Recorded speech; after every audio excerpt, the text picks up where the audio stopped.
online. It will be some of the things that we normally go over before the meeting starts. The commissioners know that any question or comment is in the chat box. And please remember this time to introduce yourself each time you talk. For some reason that's a requirement. If you're signed up to speak or if you've called in, please wait until Doug calls your name so that you can get in.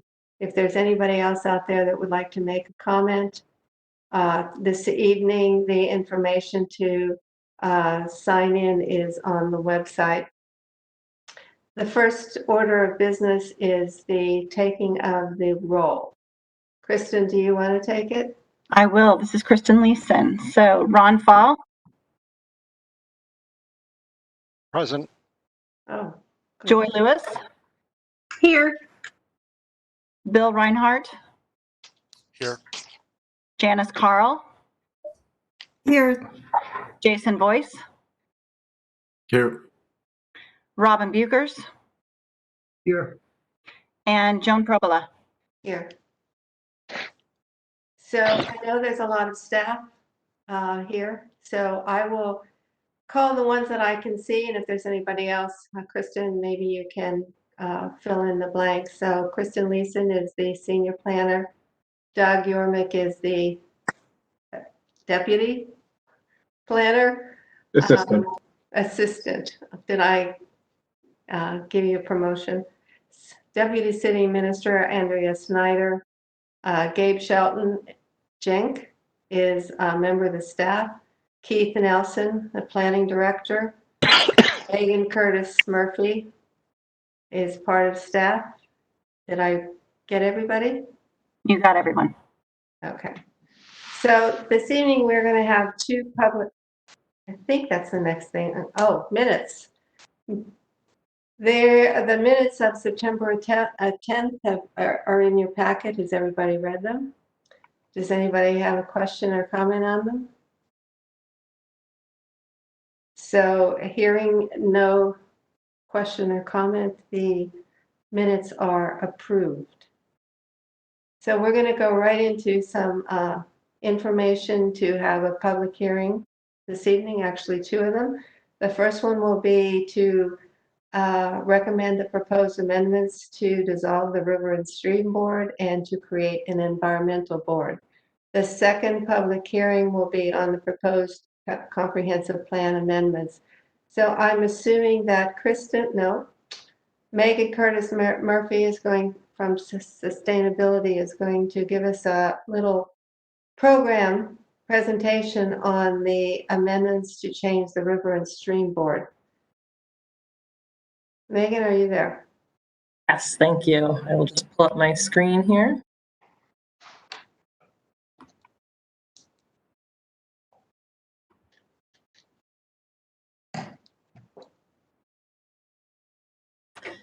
All right, good evening. I'm Megan Curtis Murphy with the Office of Sustainability. I'm glad to be back this evening to discuss some updates we've made to the Environmental Board since the last meeting in August. I'd like to thank both the commissioners and the public for providing their input at the last meeting and for the extra time to ensure the feedback was incorporated into the proposal. Advancing my slides. There we go. I will start this evening by reviewing the various touch points the creation of the board has had in the timeline. We'll then talk about the feedback we've received and the changes to the ordinance as a result of that. And we'll end with some flowcharts showing how the board's work will be incorporated in the decision-making processes and the next steps in the process for establishing the environmental board and sunsetting the River and Streams Board. As discussed at previous meetings, the River and Streams Board was formed in 1983, and the city has grown and changed since the creation of it and is now proposing an environmental board. This new board will address a wider range of environmental and sustainability topics, including climate change. In June, we had 2 community meetings to brainstorm the creation of the board and get input on the board's proposal. We also sent out a survey to the public to get additional feedback and ideas. In July, we brought the proposal to the City Council for a study session and an update in August with changes based on the feedback we received. We held a public hearing on the board at PPC in August and got a lot of feedback from both commissioners and the public at that meeting. Since that meeting, we've met with residents and worked with our community planning and development department to make changes to the ordinance. We're now here for a new public hearing so we can get feedback on the additional changes that we have made. The table summarizes the areas where we heard input and any changes to the ordinance as a result of that. A more detailed table was included in the memo for your reference. We will get into greater detail in each of these in the coming slides, but this provides an initial overview of the changes. The first is around the objective of the board. We heard a preference for the objective to be around protecting the environment and taking action on climate rather than to be advising the mayor and council. This change has been made. The next reflects a few comments we heard at the last PPC meeting. The first was a preference for members with technical expertise, and another was about the number of youth on the board. We'll be recruiting for several members with professional expertise, including environmental scientists, climate change professionals, engineers, natural resource managers, and more, as detailed in the ordinance. However, we also heard at the community meetings and from council that we want space reserved for community members with a demonstrated interest in the environment, but who may not have the technical or professional background. We have not changed the number of youth representatives. We had originally proposed 1 in an earlier proposal, but heard from the community and council a preference for 2, given their invested interest in several of the topics, especially around climate change. The next was a request for more details on a few of the duties and responsibilities, which I'll get into shortly. With the sunsetting of river and streams and addition of the environmental board, there are questions about how that would change the development review process, which is detailed in a flow chart that I will walk through. As you heard the last meeting, there are requests for a process for community review of projects to take the place of what river and streams used to do. We worked with community planning and development on a new neighborhood meeting process, which will be established in code through the adoption of the ordinance.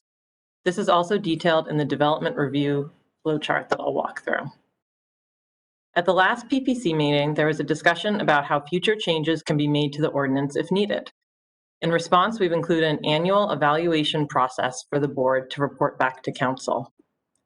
Another comment that we have heard several times was around the concern for the interim period between the sunsetting of the River and Streams Board and the formation of the board and time it would take to update the code.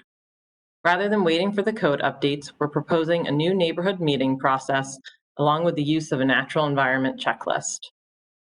Lastly, we have a few flowcharts to show how the board's recommendations will be incorporated into decision-making processes. As described on the previous slide, here is the new proposed objective for the board. The new wording is in red and aligns with the comments we heard to make it about protecting the environment and taking action on climate change. It also reads more closely to how the River and Streams objective was originally worded. Just as a reminder on the membership of the board, we will have 9 members and 3 alternates, with 2 positions reserved for youth as requested by the community and council. Youth is defined as at least 15 years of age, with 1 being under 18 and the other under 25. The other pieces also have not changed in that we're looking for a majority of residents and we're seeking diversity on the board. We're also looking for individuals with both professional or technical experience, as well as community members interested in the environment. And as the board will be covering a range of topics, we want to see a balance of these topics represented through the backgrounds and interests of individuals on the board. These next few slides will go into detail about the duties and responsibilities of the board, with major updates in red. For the first item, the city added additional items that the board will review in code. There are many other things that will come up, like recommendations on new programs or practices, but the items listed in red here are the ongoing items that will come before the board when they are updated. Both the Shoreline Management Program and Storm and Surface Water Master Plan are items that Rivers and Streams would have reviewed and are included here. We added in more sections of the code that the board will review with input that we heard, including Title 13 on Public Services, which covers stormwater and groundwater protection. Title 16 is Buildings and Construction, and Title 18 is Land Use, as previously included in the ordinance as well. The board will also have a chance to review the list of city projects through the Capital Improvement Plan and the Transportation Improvement Program to provide input on environmental impact or other environmental or sustainability concerns or considerations. We added the Transportation Improvement Program after hearing feedback that there was a desire for further review of transportation projects. The next two have not changed. This board will issue board statements to track their recommendation throughout the approval processes. These recommendations will be noted to have substantial weight for the decision maker.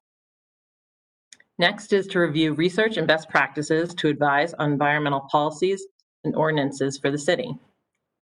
The last one on this page has changed substantially in response to community and commission feedback.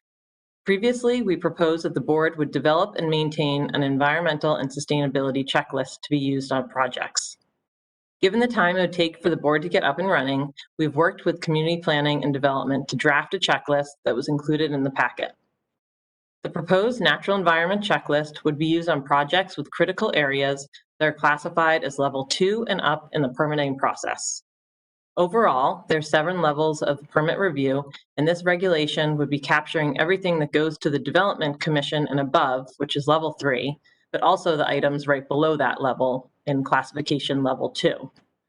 This includes several types of programs or several types of projects, including administrative development permits, home occupations, short plats or subdivisions, shoreline substantial development permits, variances, and conditional use permits. And the link to the levels of permit review and what types of projects are included in that was included in the memo for reference. In addition to the natural environment checklist, these same projects will all receive a neighborhood meeting as a form of community review to replace the review that was previously done by the River and Streams Board. I'm going to spend a few minutes talking about how the neighborhood meeting and checklist will work as a form of project review, as this is one of the concerns we've heard about the sunsetting of the River and Streams Board. Although the Environmental Board will not be doing project review, we've built in this neighborhood meeting to serve the desire for a community review of projects. The information we get from the natural environment checklist, along with the neighborhood meeting handout, both which are included in the board packet, will help identify and inform policy issues in the Issaquah Municipal Code that the board will want to weigh in on during the Title 18 updates. Looking at the flow chart here, on the left-hand side, you'll see the split for projects with critical areas and those without critical areas. Critical areas as defined in code include wetlands, streams, shorelines, flood hazard zones, and sites with geotechnical elements like steep slopes. In order to balance staff time and capacity, as well as the cost of the neighborhood meeting for the applicant, we're recommending it for all projects with critical areas that are level 2 and above. As you can see in blue, projects that are level 0 and 1 will still have a city consultant do a peer review of the critical areas study to make sure it details any impacts to the critical areas and mitigation plans in compliance with code. There'd be no community review for these levels of projects, but city staff would use the information from the peer review to help inform their decision making. This changes for projects that are level 2 and up. As you will see in the middle of the chart, these projects will still have a city consultant do the peer review of the critical area study. City staff will then fill out the neighborhood meeting handout, which includes details on the critical areas, shorelines, and tree retention requirements. The handout will be sent to all neighborhood meeting invitees, which include identified parties of record and property owners within 300 feet. City staff will provide information on the project and will include any technical area experts in the meeting. The purpose of the meeting is to provide the community an opportunity to understand the proposal and to provide the city with thoughts and concerns before a decision is rendered. Following the neighborhood meeting, city staff will fill out the natural environment checklist, which includes environmental information about the project beyond code and the critical areas piece. The neighborhood meeting information, including public comments received at the meeting, will be attached to the checklist and travel with the project to help inform decision making. On the right-hand side in green, you can see the decision-making authority depending on each level of review. The purpose of the natural environment checklist, along with the neighborhood meeting information, is meant to document environmental impacts of the projects and inform the board. I'm going to go back to one slide to look at how this new process relates to the Environmental Board in number 4 there. The role of the Environmental Board will be to advise on the implementation of the checklist and that process. As detailed in the ordinance, the board will have a chance to review the checklist after 5 uses and then annually thereafter to provide feedback to community planning and development on its use. The Environmental Board can also use the information obtained in these documents to help inform environmental related policy issues to the code through the Title 18 update process. Continuing on with the rest of the duties and responsibilities, the board will also advise on planning and prioritization of actions related to climate change and resiliency. The city is planning to do a climate action plan next year, so the board will be key in helping advise on these planning efforts. Next is develop recommendations on programs, services, practices, and priorities relating to environmental sustainability and protection.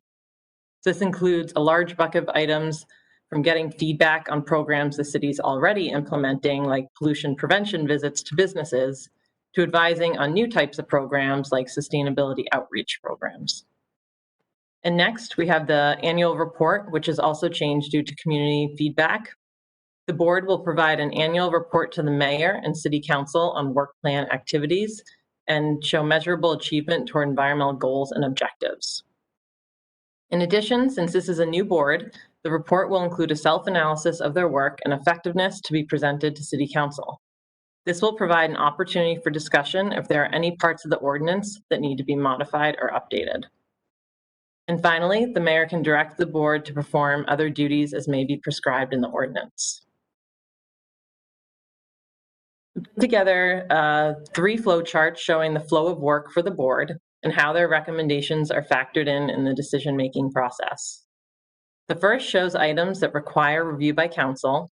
The second is for items that require review by the Planning Policy Commission. And the third is for items that do not have any required review. The first is for items requiring the council review, such as city plans, policies, and regulations. First, the city administration prepares the items and then presents it to the Environmental Board. The board provides input and recommendations, which are relayed through the meeting minutes, and city staff incorporate it into the work product and then presents it for council review. Council is instructed to give substantial weight to the recommendations of the Environmental Board and its consideration. As discussed at the last PPC meeting, the city attorney had recommended the language of substantial weight in response to the community desire for the board to have teeth in the decision-making process. For items that require review by PPC, including land use and comprehensive plan amendments, the process would be similar for the first 2 steps. Next, PPC would review the items and give substantial weight to the board's recommendations, and the city would incorporate any feedback and then present to City Council. The council would also be instructed to give substantial weight to the recommendations of the Environmental Board in their decision-making. Lastly, the board will be asked to provide their input on various program developments and environmental practices. For example, if the city were developing a recycling outreach program, the board could have an opportunity to weigh in. These are not items that require review, but the recommendations of the board be considered and incorporated into the city's work. The next step is to go to City Council meeting on October 5th to adopt the ordinance to create the board. We'll then begin recruitment for the board following the City Council meeting and bring the mayor's appointments to City Council for confirmation in November. Then we'll have the board's first meeting before the end of the year. That concludes my presentation for this evening, and I'm happy to take questions. I don't see any questions in the chat. Does anybody have any questions?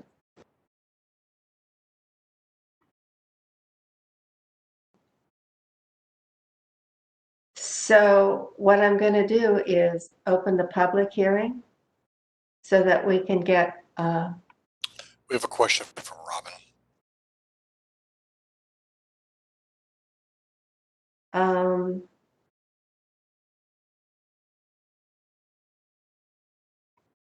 the only thing I see from Robin is a question on the chat itself. Oh, Does Robin have another question? sorry, I didn't understand. I thought there was a question. I was intending to ask a question about what had just been said, but not about the chat itself. Okay, So do you have a question? Yeah, there were various, and perhaps this is premature to ask now, but I'll ask it anyway. There were various comments made at the previous meeting by the public, a letter sent in. I asked for those to be addressed in some fashion by city administration. And I'm wondering when we might hear back official or specifically on the comments made, which I thought were insightful and well thought out, and some of them by staff. When are we going to discuss those tonight, or is there some other meeting at which those will be discussed? This is Megan Curtis Murphy. Thank you. Yes, so in the memo itself and the presentation, we detailed the different comments that we received and the responses to that were incorporated into the proposal. And we also had a couple meetings with residents to further discuss some of the comments. Okay, I've read what I thought was the entire agenda for tonight, and I didn't see the specific responses. So you're saying there somehow I've just read right over them. Is that right? Which is fine, quite possible.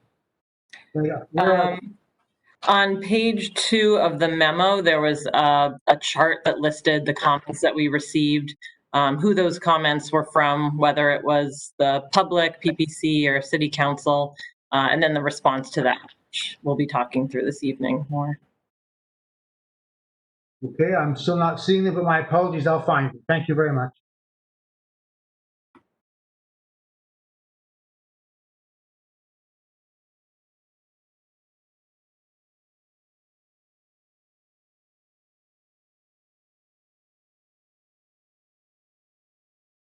We have a question from Commissioner Fowle. Is on mute. Hi, this is Ron Fall. Thanks. This question is to Megan Curtis Murphy. In some of the comments, I think you may have just addressed it to Robin, but I didn't see the comments that you were referring to either. One of the things that Connie had suggested in her comments was that the Environmental Review Board includes transportation in their purview. And now I see in provide feedback, Title 5 says transportation, or the TIP, the Transportation Improvement Program, is now included. So does that actually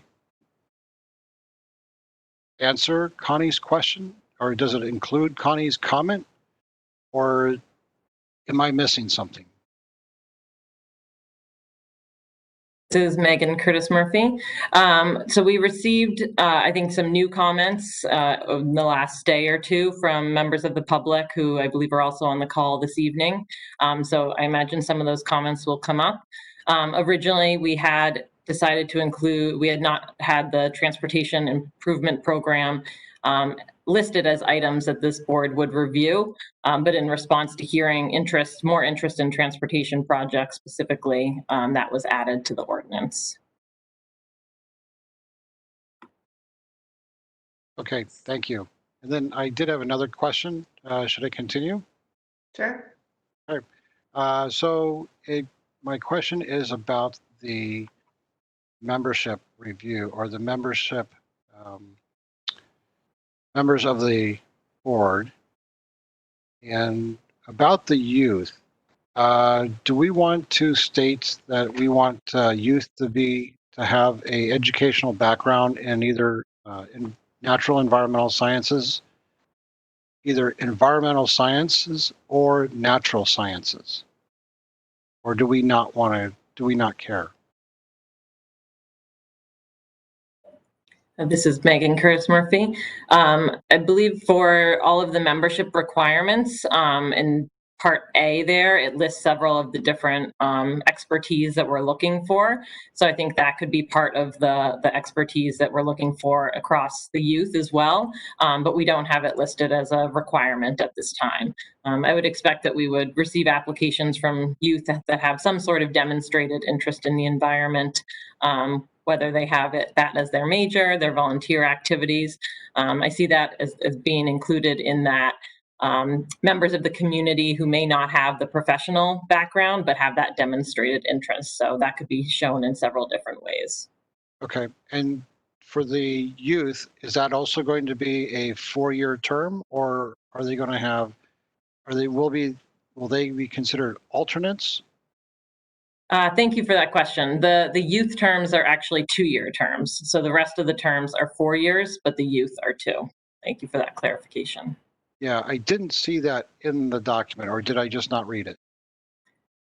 I believe it is in there, but I will double check. Okay. It's All in right. there. Thank you. So I want a opinion from you guys if you want to continue with the questions now, or if you want to go into the public hearing and see what the public says before you make any final questions.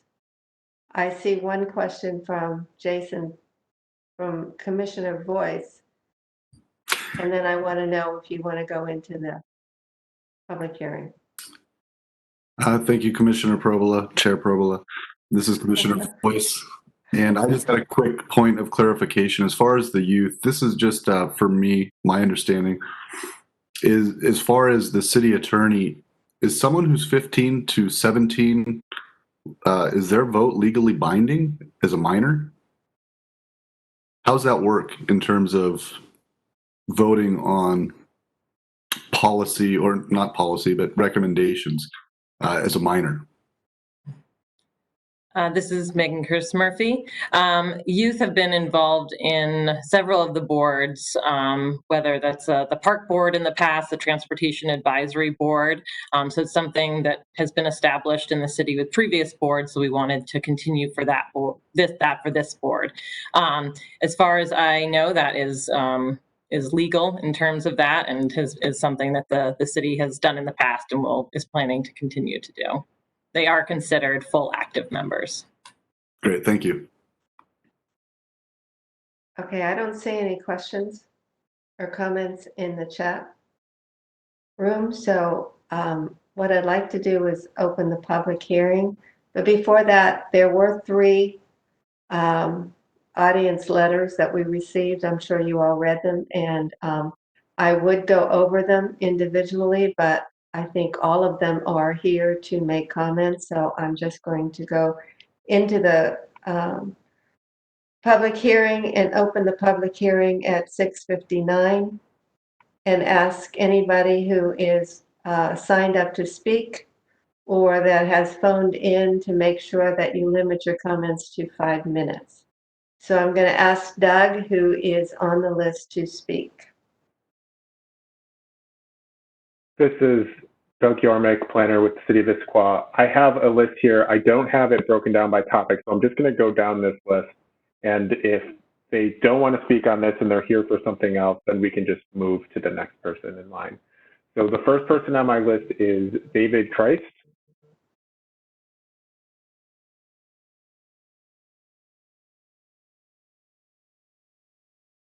No. And then we have Geraldine.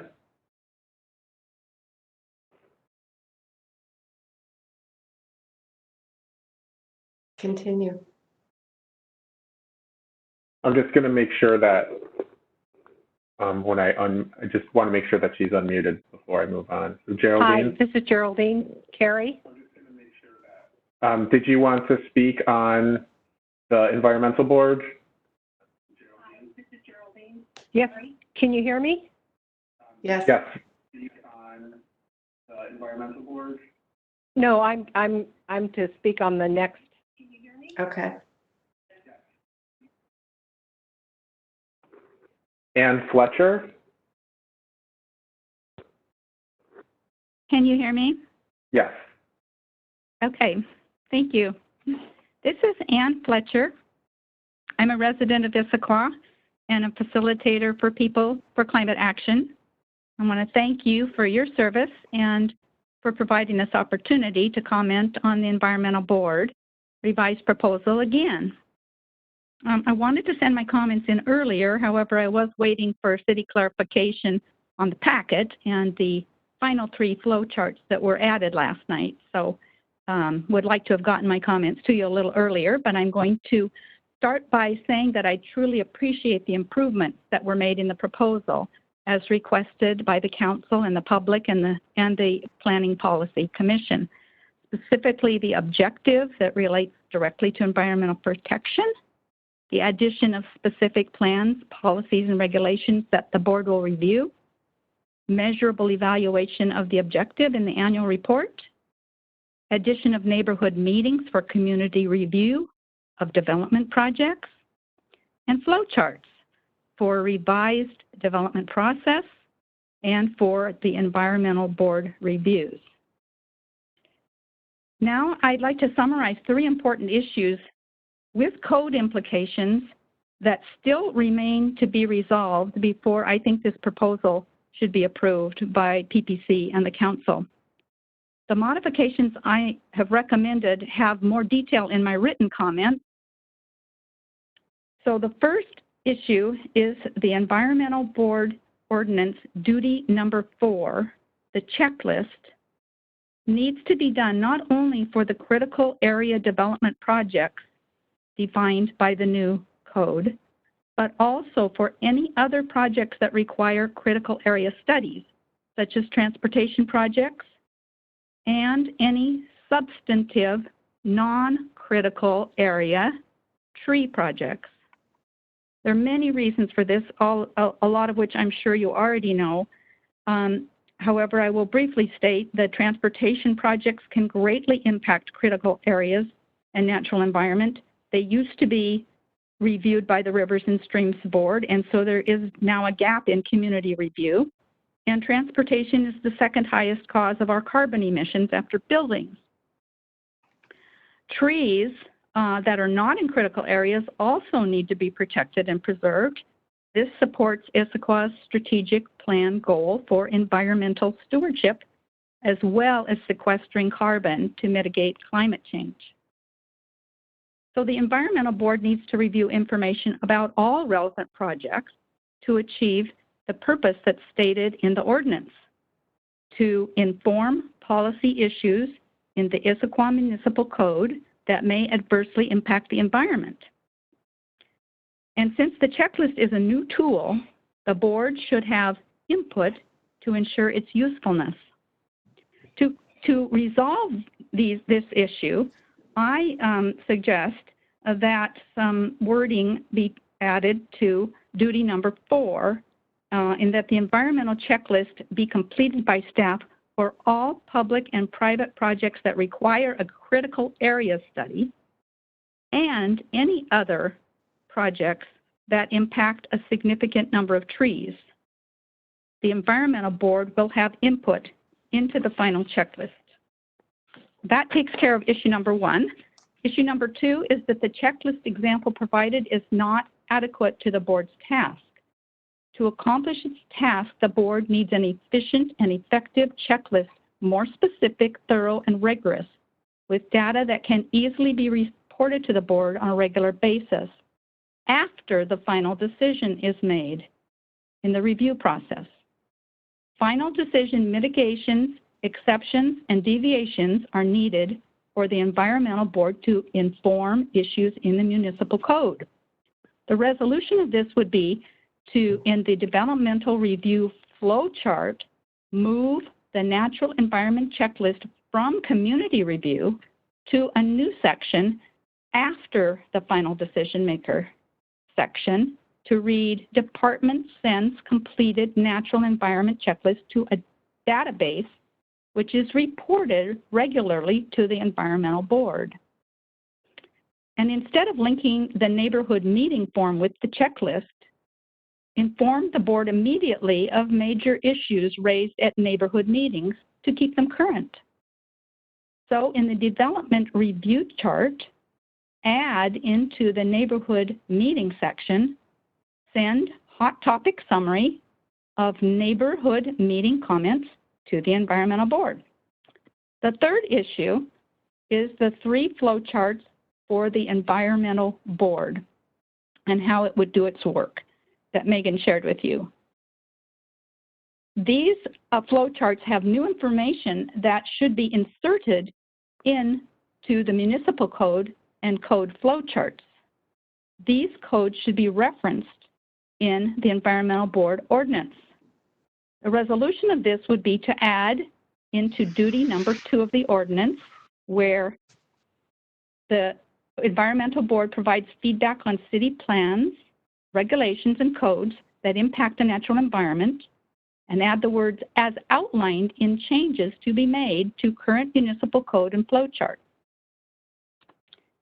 The flowcharts also need to be consistent with the Environmental Board Objective Duty number 2, which states that the board written statements or reports to document their recommendations on items they review will accompany these items throughout various approval processes. And the purpose is accuracy of information. To resolve this, change board flow charts from board recommendations are compiled into meeting minutes to board authorized recommendation documents move to the next level as part of the item. And that's my 3 points, and they are crucial to strengthening this proposal and to Issaquah having a streamlined and responsive government structure to protect the environment and address climate change. Thank you for your consideration. Thank you. Doug, who's next on the list? Connie Marsh is next.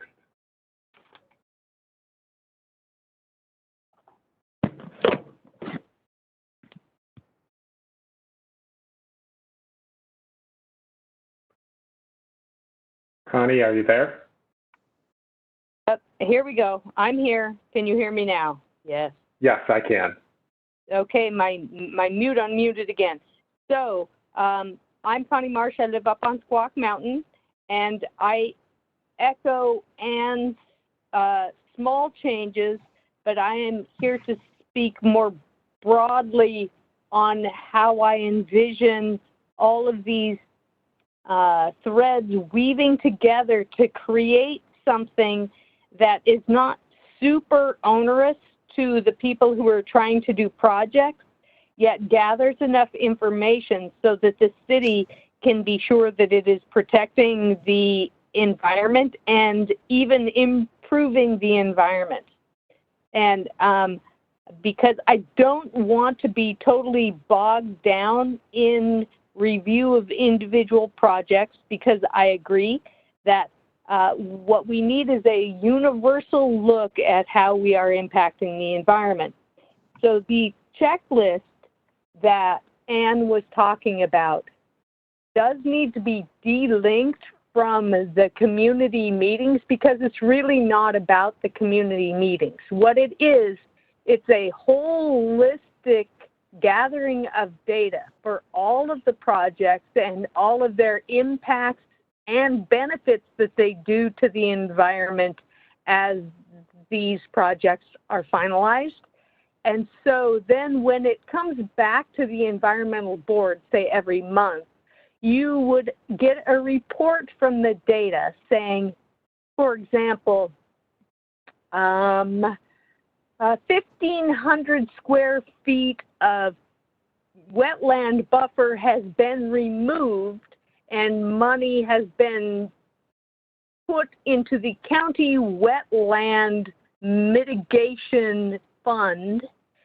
So we have lost 1,500 square feet of wetland buffer, which is actually happening over at the Holiday Inn right now.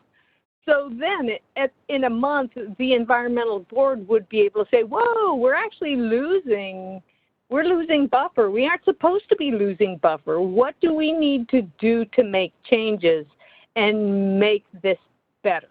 And that needs to happen with roads projects, which are not included within our Title 18 because roads projects are not zoned. And so you don't get those included. That is hugely important. We need to be able to review the roads projects in the checklist. So the overarching analysis is all of the impacts and improvements that happen within the city.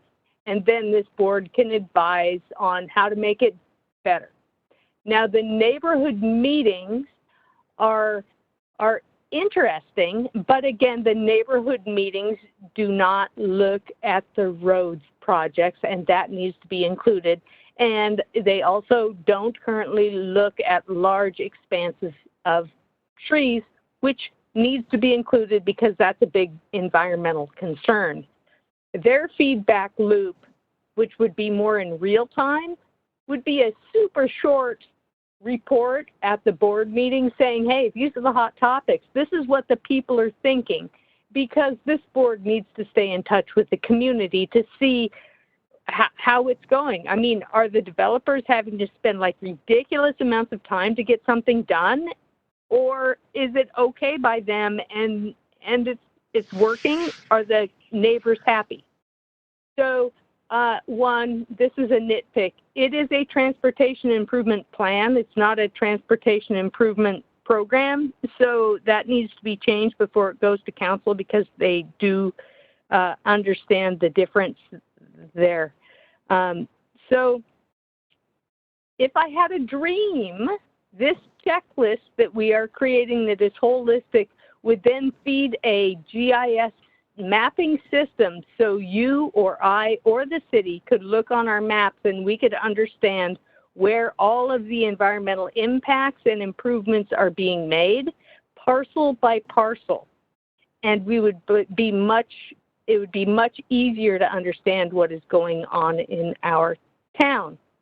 So I think the checklist can wait until the environmental board is in place, but I totally applaud the community meetings for level 2 and up review, plus transportation projects and trees. Thank you very much. Doug, who's next? Mike Ibrahim? I think you're not for this one, but I just wanted to give you an opportunity. Did you want to speak on the environmental board?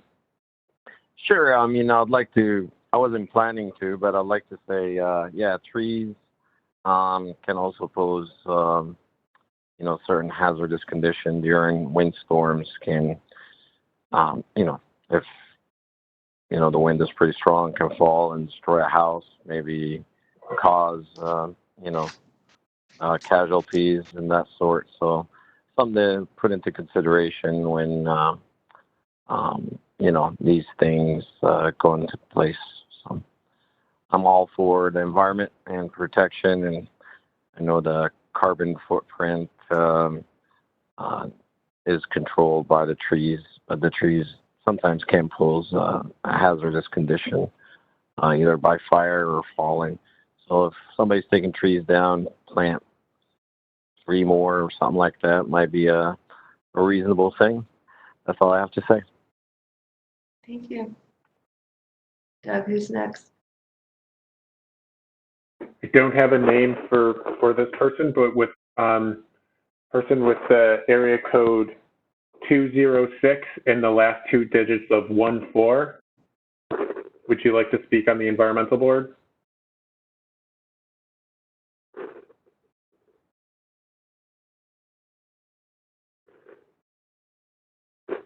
And the next person, an area code 206 and the last 2 digits of 55. Would you like to speak on the environmental board?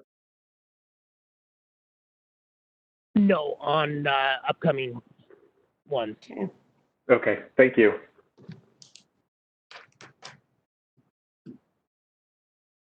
Doug, is there anybody else?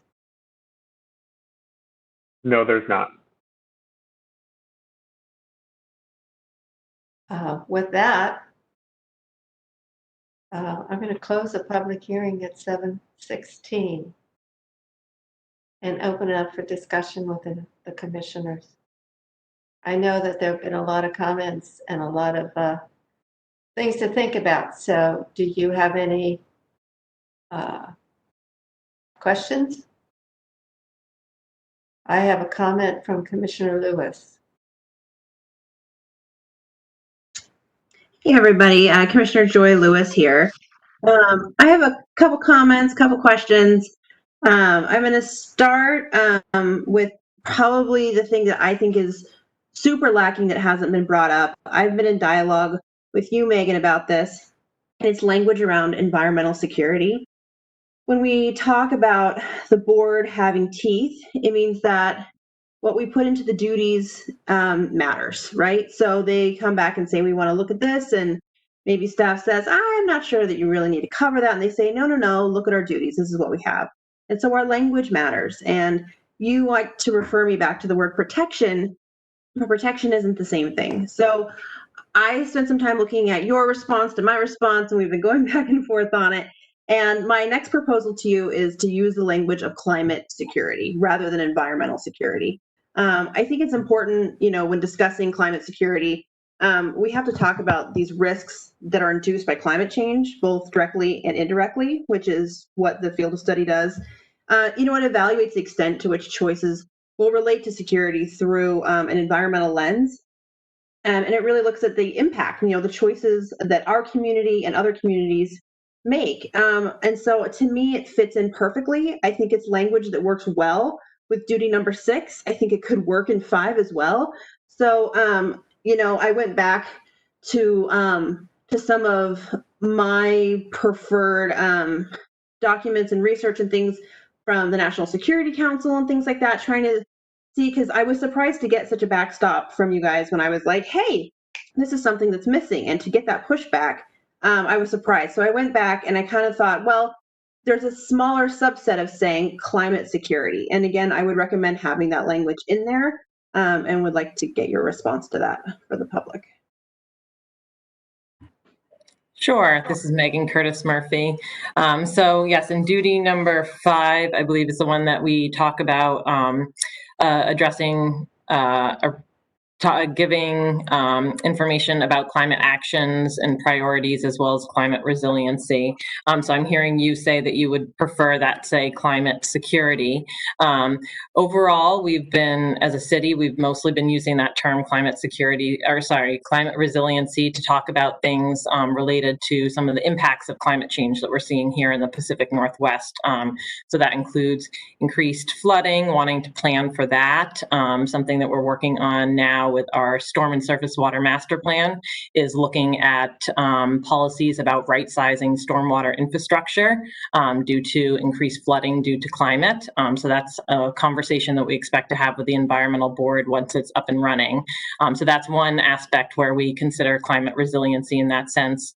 Also, with increase in climate change, we're experiencing hotter, drier summers, so that results in some droughts, lower and warmer temperatures in our streams, which affect our beloved salmon here in Issaquah.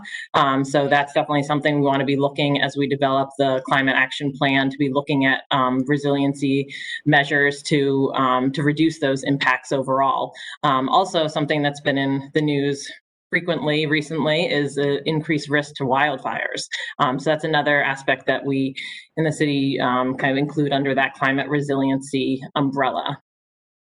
We had a recent... I'm not suggesting that we take out resiliency. What I'm suggesting is that the terminology that's been developed since the 1970s, further revised and expanded on in the 80s, and then continued on through of that is a specific field of study that is applicable to this board is environmental security and further climate security. So what I'm not suggesting is that we take out language. I'm suggesting that it's added, because the language specifically of climate security or of environmental security has defined definitions that you can look up. They have a defined scope, and it's a different way of looking at this very same issue that is able to both broaden and encompass what may be in front of the board. So I'm not suggesting that we take out resiliency. I appreciate that you have told me that there are discussions that you guys are having behind closed doors that city staff is aware of, and that you think that falls into an umbrella of resiliency. But what I'm worried about is the board being able to address the topics that they find are important. And I think that adding additional language is important. So I don't think you need to take out resiliency. We talked about back and forth in emails that both either duty 5 or duty 6, where it talks about environmental sustainability and protection, can be another place to put that language if you prefer it there. But I think that it's missing, and I think that anybody who's done any work in this field knows that it's something that works really well within this document. So I again ask the administration to reconsider language about that. And again, if you don't like environmental security, then I think climate security also works for that. That point aside, there was another point we had talked about, because we talked about quite a few, and one of them was about the accountability of the director. And you, when in my questions about it, you said, why don't you bring that up in the meeting? So I want to give you the opportunity to say, because now we're in the meeting. I guess, can you address that in a question about that topic? I mean, I can bring up my email, but basically there's a whole chunk in here that I don't have the page in front of me that talks about the fact that the director is going to deem whether or not it is a critical area. The director is going to decide if there is any importance, and if not, he's going to basically give a waiver and move forward. Previously, we had, so the thing about right now what we're looking at is that we're tying up a lot of different things, right? The creation of one board and the sunsetting of another give us a host of different things. And as we further dive into this, there's a lot of little splinters that come off of it. And so rolling it up into one big package and bow means that we're having to go through all this with a fine-tooth comb, rather than addressing them in the segments that they would have been done if they would have been done according. Like, for instance, when rivers and streams apparently needed to be sunsetted a while ago, separate from the creation of a completely different board that's addressing climate change, which looks at a host of things in our city, right? So we're tying them all up in one big thing. And you have in here that the director is going to decide. So Rivers and Streams was doing a lot of technical work originally, that now that they stopped doing, and that staff was now either doing or farming out. And there's a section in this that says that the director is going to have this ability to waive off and to have any of the review that we're trying to put into place, any visibility on the board, anything within the community meetings.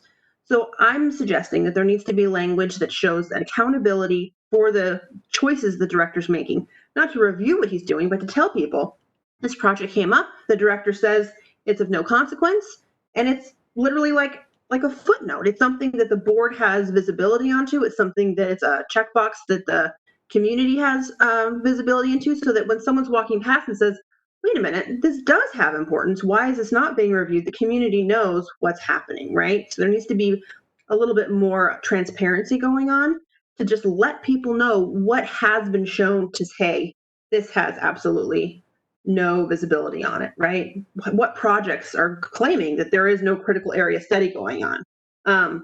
Something we're going to talk about later tonight is the word significant. It has a lot of meanings. And so if you talk about significant, you kind of have to refer back to what is statistically significant, right? That's the best way that I know how to do it, is to go back to my data of how I know to collect polling data and things like that. So you go back to what is statistically significant. The word significant is used, right?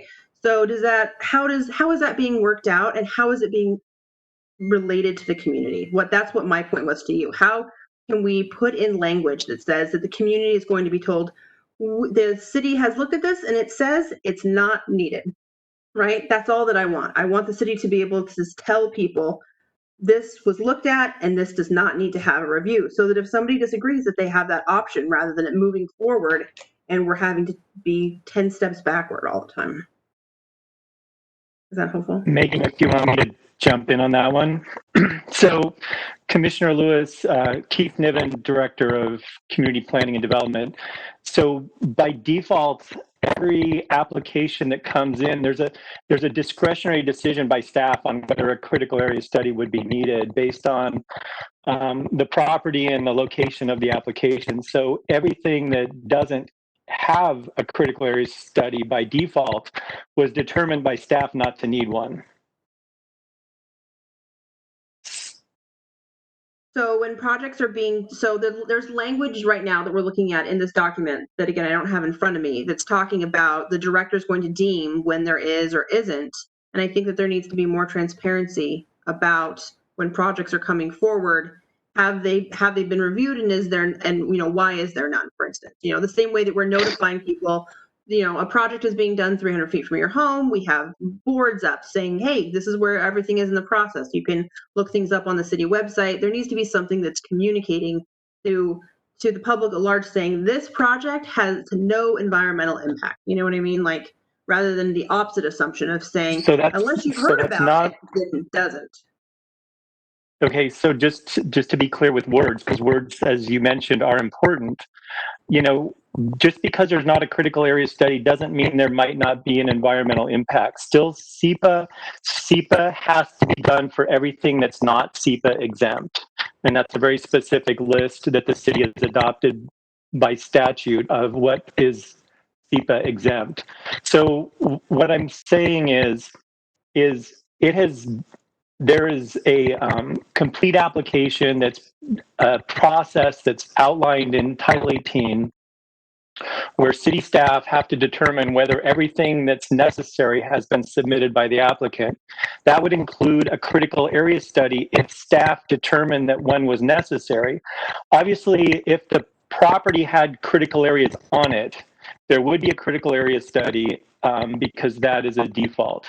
But where we're into a discretionary call by staff is if the critical area might be, say, 300 feet away or across a major street or something along those lines, then staff make that discretionary judgment. That's the way it worked for the River and Streams Board, and that's the way it's being proposed for the Environmental Board.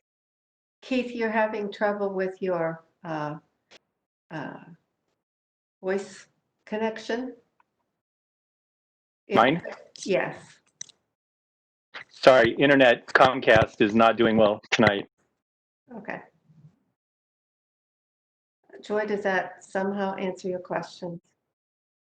I mean, it assumes to say right now that its status quo can't be improved, and I guess that's what I was trying to email Megan about earlier in the week, is to say, hey, is there a way to improve this language so that it gives a way for there to be more transparency with the public rather than saying, if something's worked, then let's just keep it. Which actually brings me to another one.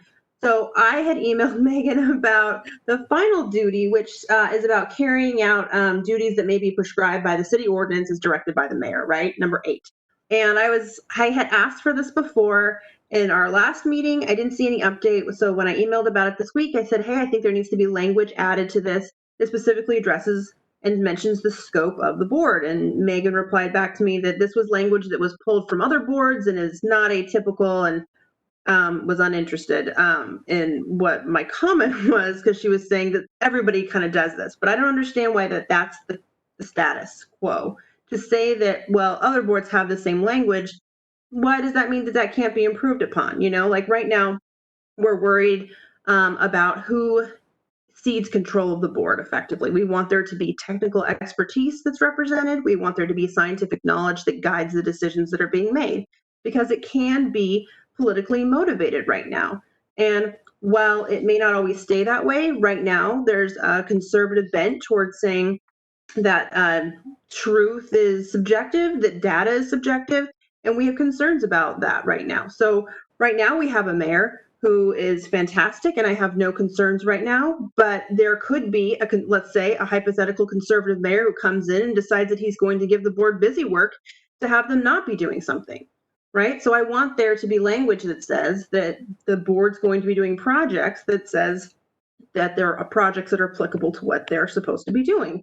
So the answer then to tell me that, well, status quo is this is the language other boards have, to me doesn't mean, why wouldn't we be able to improve that? Why would that language not be able to change?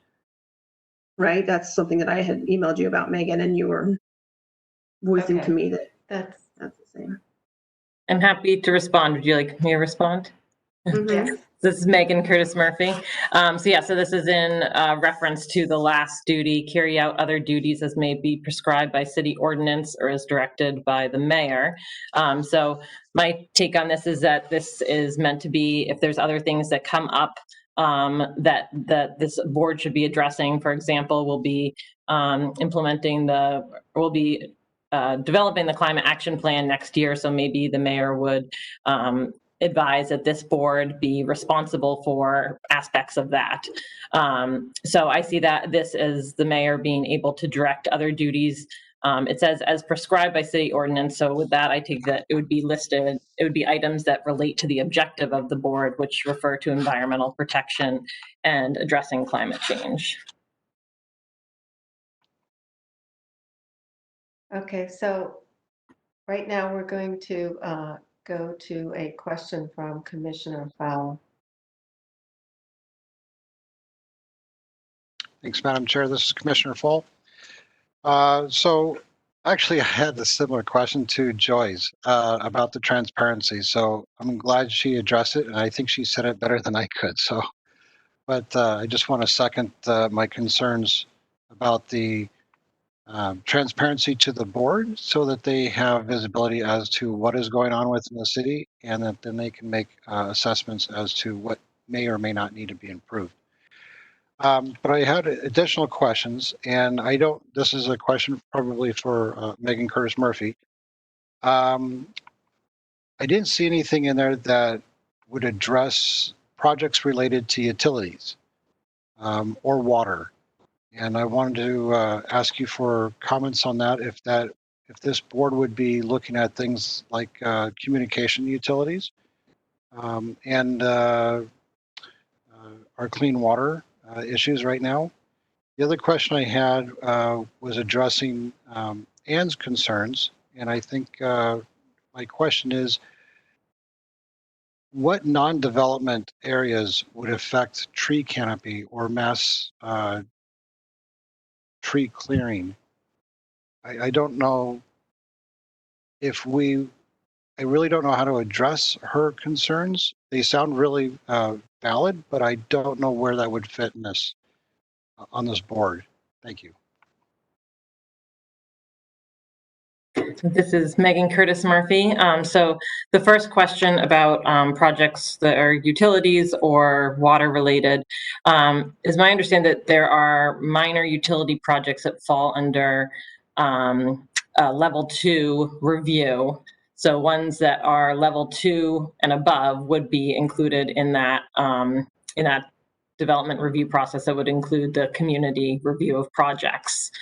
As far as water, though, any projects that have water on site would be classified as critical areas, is my understanding. So those would also, if they are level 2 and above, receive that community review with the neighborhood meeting and the checklist. Okay. As far as this, My question was more related towards like the PFAS, like our wells, and then communication utilities such as like small cells. I would defer, I believe, to Director Niven if he knows about either of those specific processes going through development review.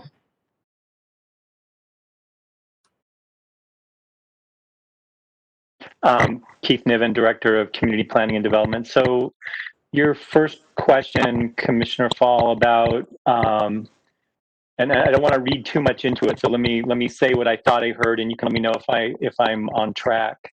I think what I heard you say was you had concern or a desire that the environmental board would be addressing maybe water quality associated with the aquifer and the wells, and potentially a related piece of that is how the city is planning to move forward with the PFAS contamination.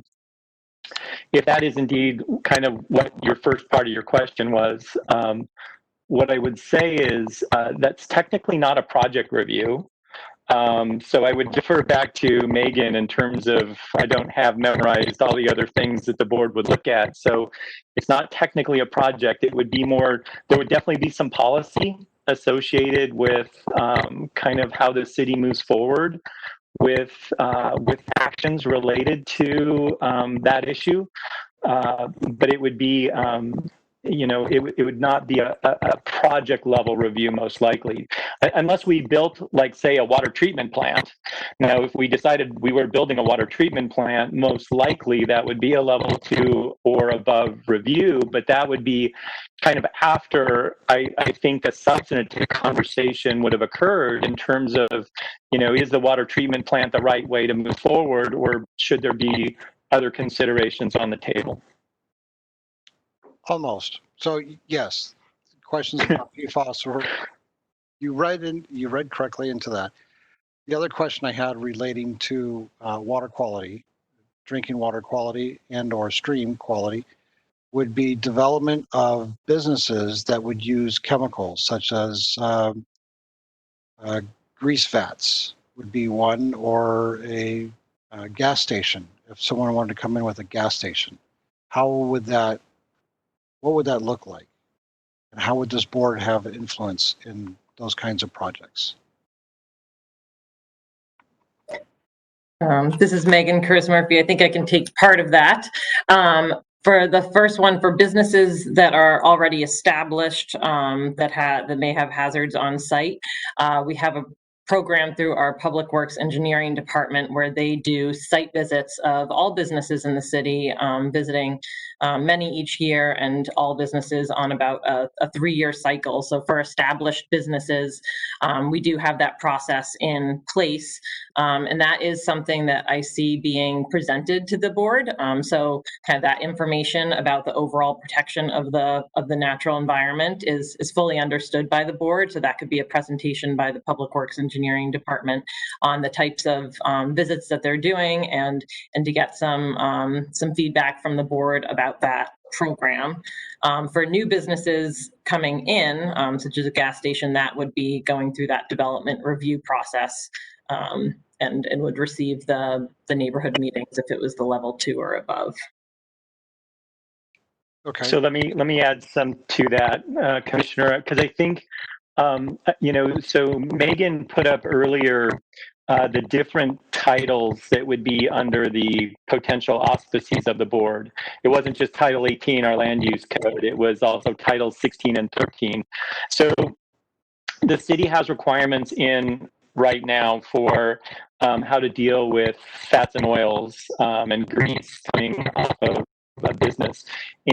And let's assume that after a year or two, the board gets a report from Public Works that most of those interceptors are either not working adequately or they're not achieving the outcome that we're hoping for. You know, what I would see as a logical next step for the board would be to discuss whether or not the city should increase its requirements through the code related to that particular item. And that would then potentially work its way through PPC as a recommendation from the board, ultimately to council to change code. Okay, thank you.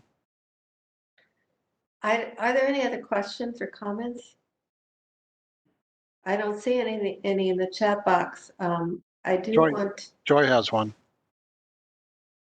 I've got a question. Thanks, Ron. Commissioner Joy Lewis speaking. Coming off of that question that Ron was asking. So the language specifically says relevant portions of Title 13, 16, and 18. And in some of my dialogues with Megan this week, she referred me back to that, saying, like, for instance, I'm not a fan of the fact that our other neighbors in the community, our furry forested friends and our salmon friends, are not mentioned right now in the scope of what is to be reviewed. And she referred me back to saying, well, it's part of the scope, right? So we don't need to refer to them because that's already part of like Title 18. And okay. But right now the language says relevant portions, right? So that means who's saying what's relevant, right? So right now, if we make a broad statement that we say climate change can impact any area of the city, right? Economic, I mean, there's every area, right? In theory, any work that a board or commission is doing should be looked at, right? Because there could be aspects of that are being touched on. But by using this language that says, well, to cover the salmon, you need to go back to the language of saying relevant to this part of Title 18, right? We're missing language that gives that kind of authority for the board to be able to look at these bigger, broader pictures and scopes. So you could say, Ron gave an example and you're saying, well, yeah, it's covered in Title 13, but someone has to, tell them whether or not they think it's okay, right? We have this kind of doubling back of saying, well, it's covered one place, but the language doesn't actually support it. So I'd love for you to comment on that. Because of right now how it's written, we're using this language of relevant portions of Title 13, 16, and 18 to cover these bigger baskets, right? This is Megan Curtis Murphy. I think that when we're referring to the relevant portions, I go back to the ordinance language itself around the protection of the natural environment and addressing climate change. And I think that there will be some discretion about the pieces that are relevant to the environment. I know that with Title 18, there's a whole chapter, environmental protection, that addresses a lot of the pieces with vegetation and critical areas, and that is definitely relevant to the environment, would be included in review. I think that there's other pieces in the other sections, and as staff is working on them, there's various internal meetings where we can kind of figure out the pieces that would be best to bring forth to the board for their comment. But Ron's bringing up a good point about groundwater. Right now we have storm and surface water master plan, right? That's being referenced, but we're right now in actually looking at the duties, we're not talking about things like the quality of our aquifers, like our salmon runs and things like that are not actually detailed here. They go back to this thing of saying, well, it's referenced somewhere else, so therefore, but the language we have is relevant portion, so then you start going back into this thing where I'm not sure why we're not able to add more language that talks about things like our tree canopy is another great example of something that was brought up to say the community finds this to be important and we're not finding this to be adequately brought into this document. But while you rest on that, I'm going to go on to my other question, which is about the appointments being chosen. And that specifically is typically when people are applying for boards and commissions, they're being chosen by people who are both their peers and from city staff. As obviously this is a new commission, my question is if it will be solely chosen by staff or if you'll be bringing on members of relevant boards to be helping to choose who's going to be sitting on the new board. This is Megan Curtis Murphy.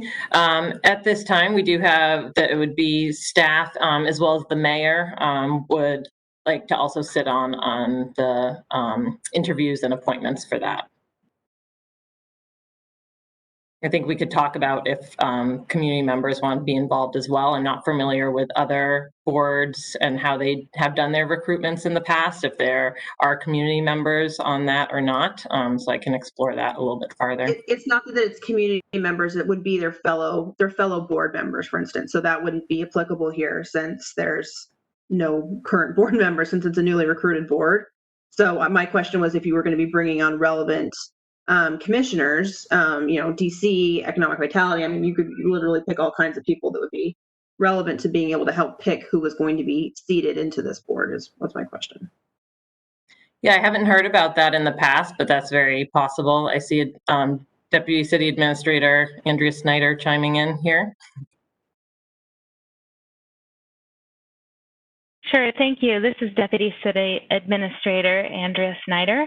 The selection process, the appointment process is one for the mayor to decide. So the mayor, we can pass on that idea for her. I think she is looking forward to forming the board and selecting and appointing folks to the board. And so we can pass on that idea. Thank you, Commissioner Lewis. Are there any other questions? They keep coming up after I ask that and I don't see it. So there are no other comments or questions, but Joan, I have one. Okay. All right. Commissioner Fall. Madam Chair, this is Commissioner Fall. Should we enable this board to have the ability to recommend topics to explore? Such as if there was a topic that was of concern to them, but the city hasn't brought it to their attention, that the board could make the recommendation to discuss it as a topic. This is Megan Curtis Murphy. Thank you for that. I had actually thought of that a minute ago when Commissioner Lewis was speaking and forgot to talk about that. I think because this is a new board getting started, I think we will want feedback from the board about what they want to be hearing about. So we have a lot of things listed here in the duties and responsibilities, but some of them are general enough, commenting on environmental and sustainability programs. We wanted to keep that general in a sense so that we can hear from the board about the types of things they want to be reviewing and talking about. I think there's also going to be a lot of opportunity, especially early on, to get updates on areas that the city city is doing some of this work. I heard mention of the tree canopy. I think that would be something that the board would probably be interested in. We did a recent tree canopy study in 2019. So I think we'd want to have our Parks Department come in and provide a presentation on that to help inform kind of the status of the tree canopy as is. And I think getting ideas from board members about other aspects that the city's working on that they want to hear about and provide input on is a great idea. Okay, thank you. And we're going to put that in writing into this policy proposal. I can try to figure out the best way to accommodate that. I don't know if Deputy City Administrator Snyder had a thought on that. I do. Thank you. This is Andrea Snyder again. So, at this time, I think we're asking the Planning Policy Commission to provide their recommendations to City Council. So we have this draft that Megan has presented, and the ordinance is in your packet. So as a commission, if the commission would like to recommend changes to the ordinance, then this is your time to do it. So if there, I think we've heard individually some questions from some of you. Now I think we're interested to hear from the commission as a body what amendments that you would recommend as a body to be making to this ordinance. That's where I was going. Thank you. We've heard a lot of, had a lot of input from the commissioners and from the general public, and especially Anne's comment. There were so many of them. I'm not sure if we could capture all of them. And I'm not sure where exactly where you commissioners feel as to just what's in the plan right now, or what specific additions, not questions, what specific amendments do you want to make? I know that Ron just added a requirement. Do any of you have specifics after listening to all the other conversations? Is there anything specific? Jason, Commissioner Voice, you keep shaking your head. Is there anything that you would like to add?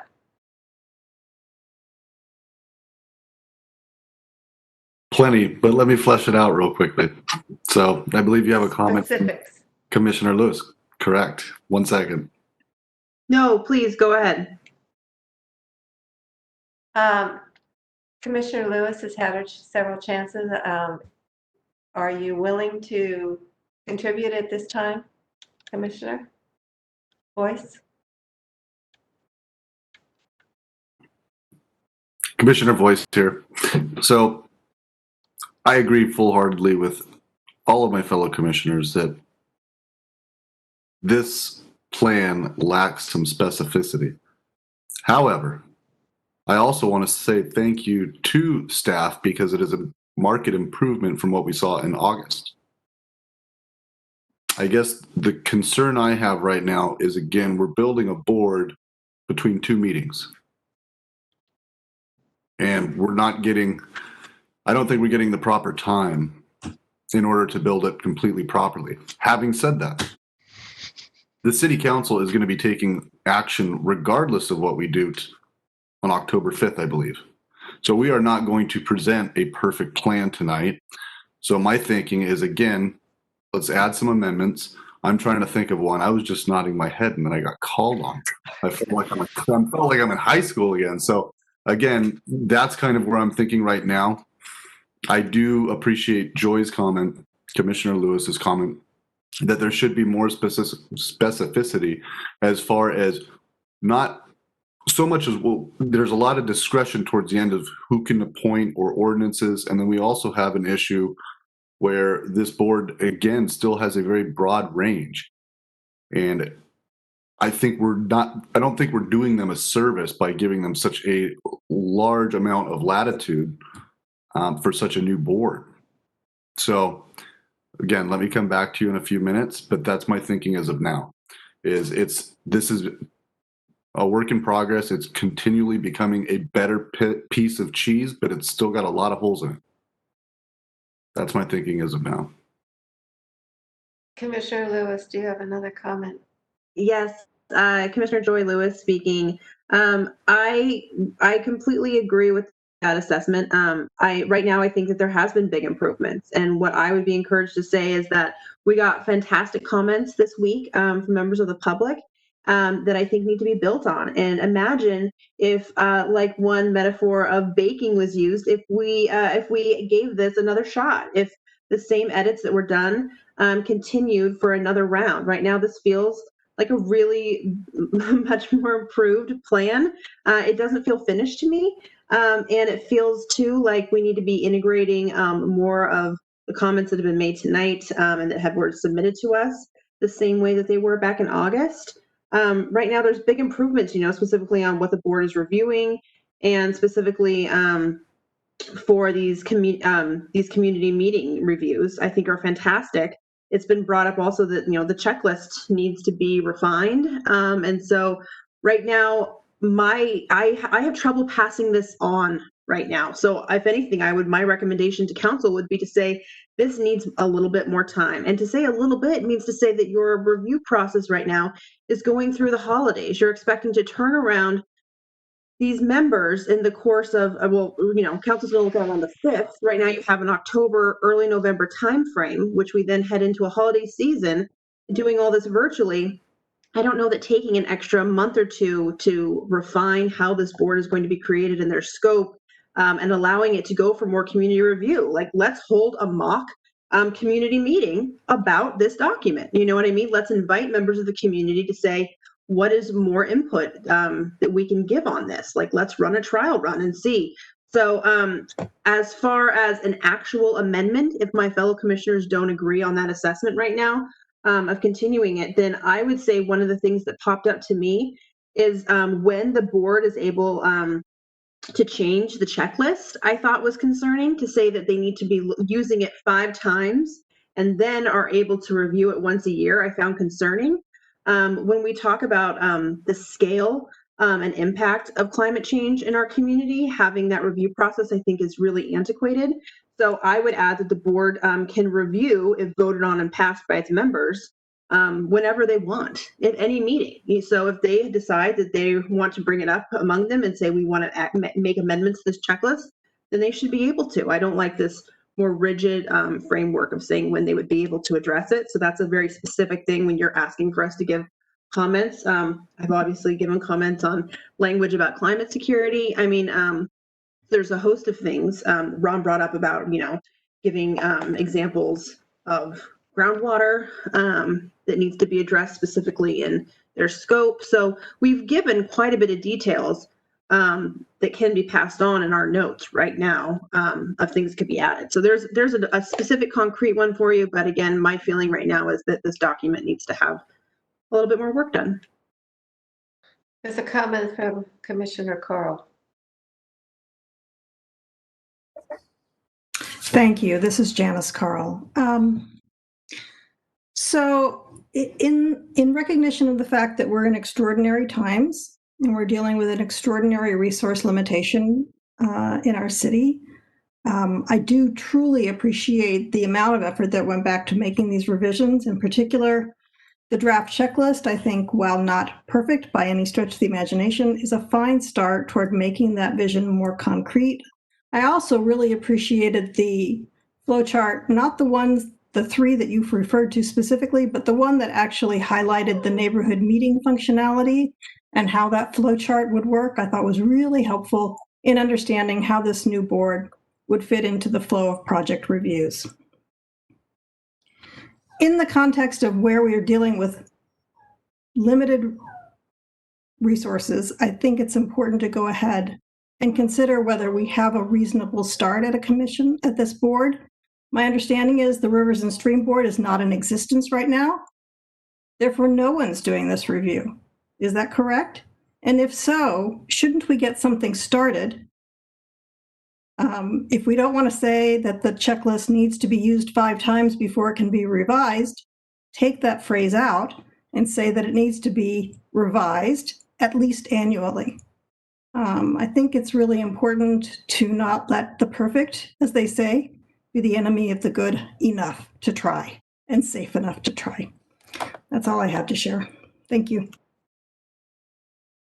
Any other comments?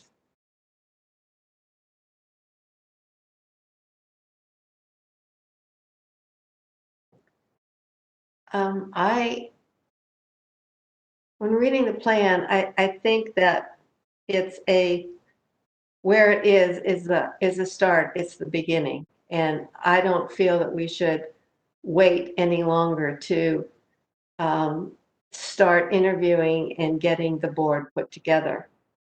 During the time that this is happening, we can still come back to the planning policy at some point in time. And once Megan reviews what's been said and what can and cannot be incorporated into the plan, we can again look at it. But I have this, fear that this is not, this concern for climate change and the review process is not going to happen. If we just say we're going to drop this off for 2 months and then keep on looking and making sure that the plan is perfect, that's 2 months of no recommendations and nobody looking and planning on this. And so I think that what is there is basic. There's a lot of improvements, but no plan is perfect. And my opinion, which is only one member of this commission, is to forward it on with a recommendation that all of the options that were discussed tonight would be considered, and it would come back to the Planning Policy Commission to review those once they are in printed form so we can actually understand what they are. In the meantime, I think the council should and the mayor should continue on with the basic plan that we have to at least get the board in place so that they can start their work as soon as possible. I have a comment from Commissioner Fall. Do you have another comment? I do. And this addresses what both Jason and Joy had mentioned. So to Jason's point, I agree that we don't want to create too broad of a scope for this new board because then there's too much ambiguity for them to get started. I also agree with Joy's concerns that I believe that this document is not ready to be approved, although it has been greatly improved. And I think the staff has done a great job on this.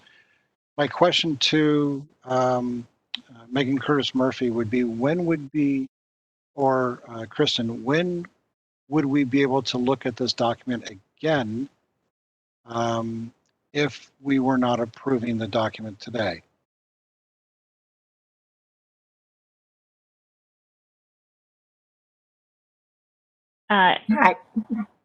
Chair Probola, if I may, this is Andrea Snyder. Can I answer that question? Yes, you may. Thank you. So as was noted earlier by Commissioner Boyce, this is something that's going before City Council on October 5th. City Council and the mayor are very excited for this board to begin their work and to form this board.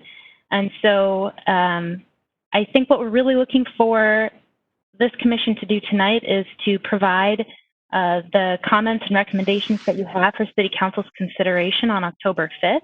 And from there, then the commission also would be able to provide its own insights at how it wants to operate too. So once the commission is formed, there's still the ability for the new environmental board to evolve and for us to perfect it, just like the checklist as well. I think what you're hearing from us is an eagerness to really get started with this work because we do not have a Rivers and Streams board in operation right now. And so our hope is that we know that we're likely not going to be able to make it perfect from the start, but that if we can get started, that we can get some good guidance from you tonight and be able to move that forward to City Council on October 5th. And from there, that if the Environmental Board would like to see changes in how they operate and their governing rules, if there's other policies that are of the purview of this commission, that we'll have the ability to affect those changes later on as they come up and as need arises. Okay. So Deputy City Administrator, one of the things I also see a concern is that with the checklist, for instance, maybe and to Janice's point, she suggested that we look at it maybe annually. Because this is a new board, some of the policies that we're creating for this, and I realize that we're not going to get it perfect right out the door. In fact, as we start to form, we're forming, storming, and then we're going to realize that we made mistakes along the way. The policies we're suggesting to City Council should be somewhat fluid and dynamic, because this is almost going to be like a living policy moving with his board. As his board develops, it's going to have growing pains. And so I'm thinking maybe the policy if we do approve something tonight, we approve a policy that is going to be able to be changed by the board when they make recommendations and say, you know what, this isn't working for us. We need to make this policy change. Is that something that can be done?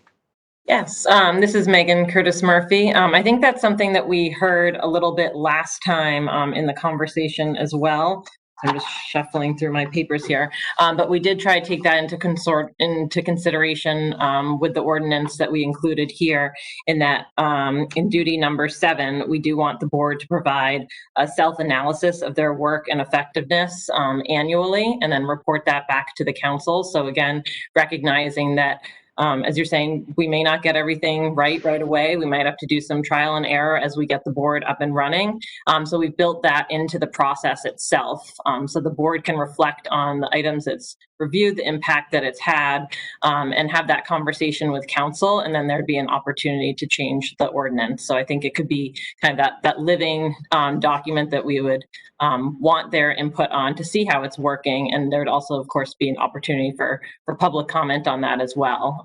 So I think that this will be revisited in that sense. Are you very rigid about the 1 year? Because I'm thinking quarterly to start, because it's such a new board. And I realize the first few meetings they get, they're going to be learning all this, but I think it should be maybe reviewed quarterly until they're off the ground.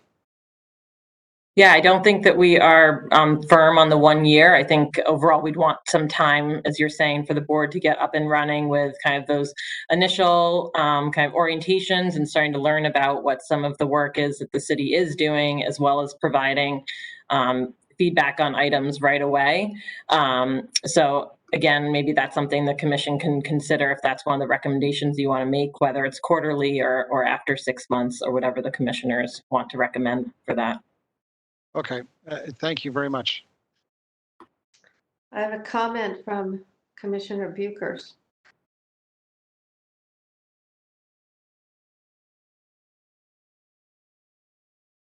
Commissioner Buchers, I'd like to endorse 2 comments. I'd like to endorse Chair Probola's comment and Commissioner Carl's comment that we not make the perfect the enemy of the good.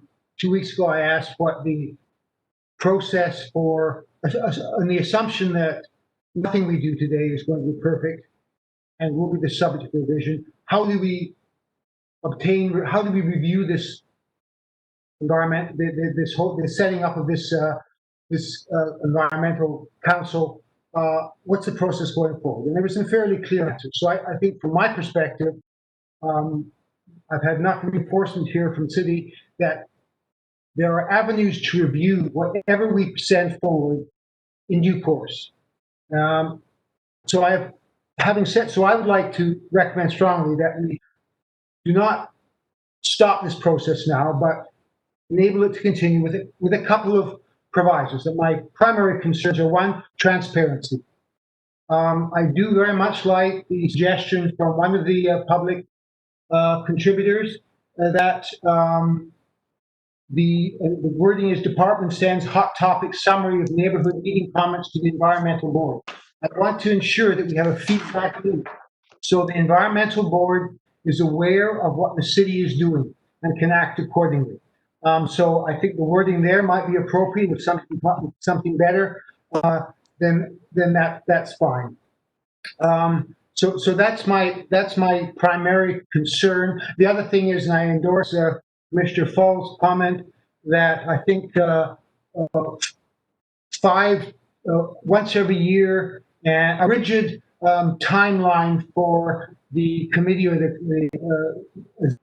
ability to review the checklist is overly ambitious now, and I think it should be either up to the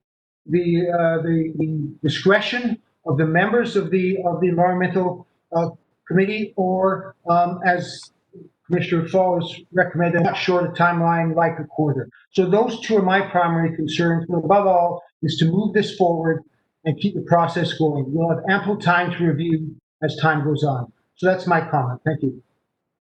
So I do have a question about is it the plans of the city to bring this back to us?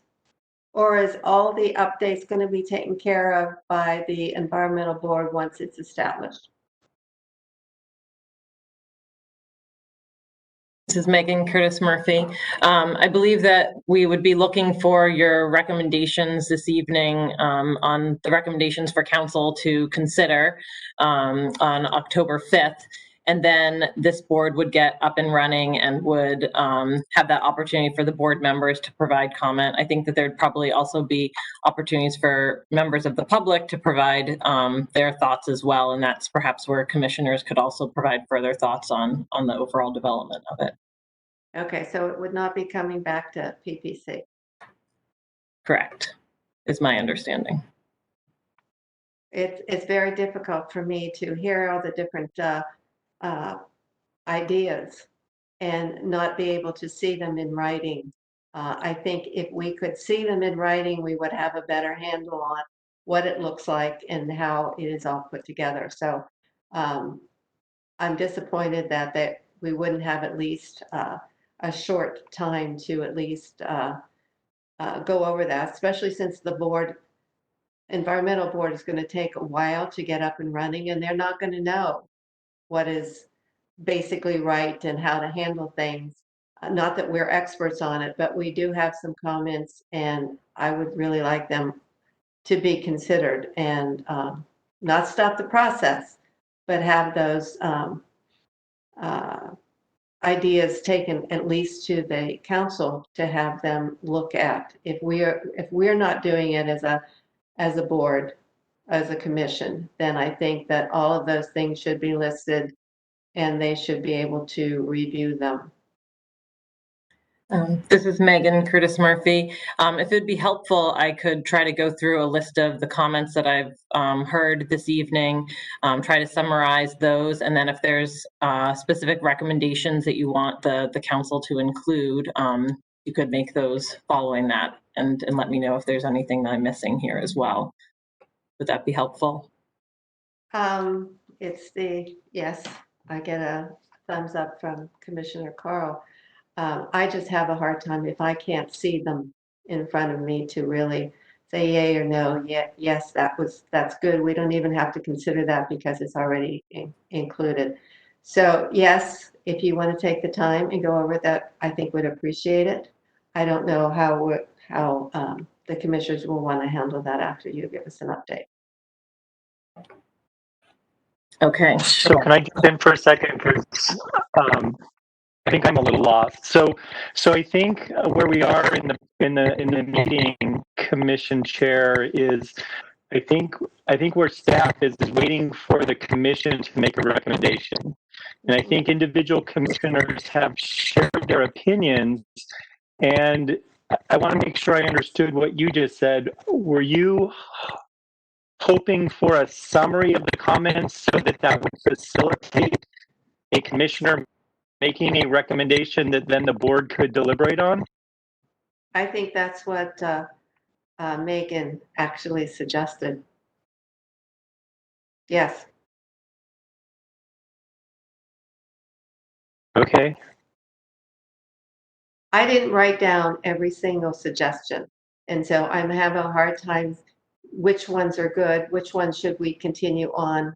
We don't have the opportunity to vote on each one of the suggestions. So I would like to be able to say, these are the suggestions that came out. We think they all should be considered by staff, by the council. Meanwhile, we will recommend that this goes forward, but we would like these things to be considered, whether it's now or once the board actually is formed and they sit down and look at their directions. At least at that time, all of these comments should be considered.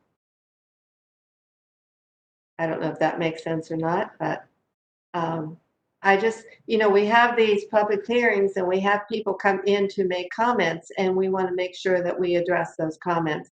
I don't like it if they just come in, make the comments, and then we just forget about them and go on and, discuss other things. So I'd like somehow to capture the things that have been said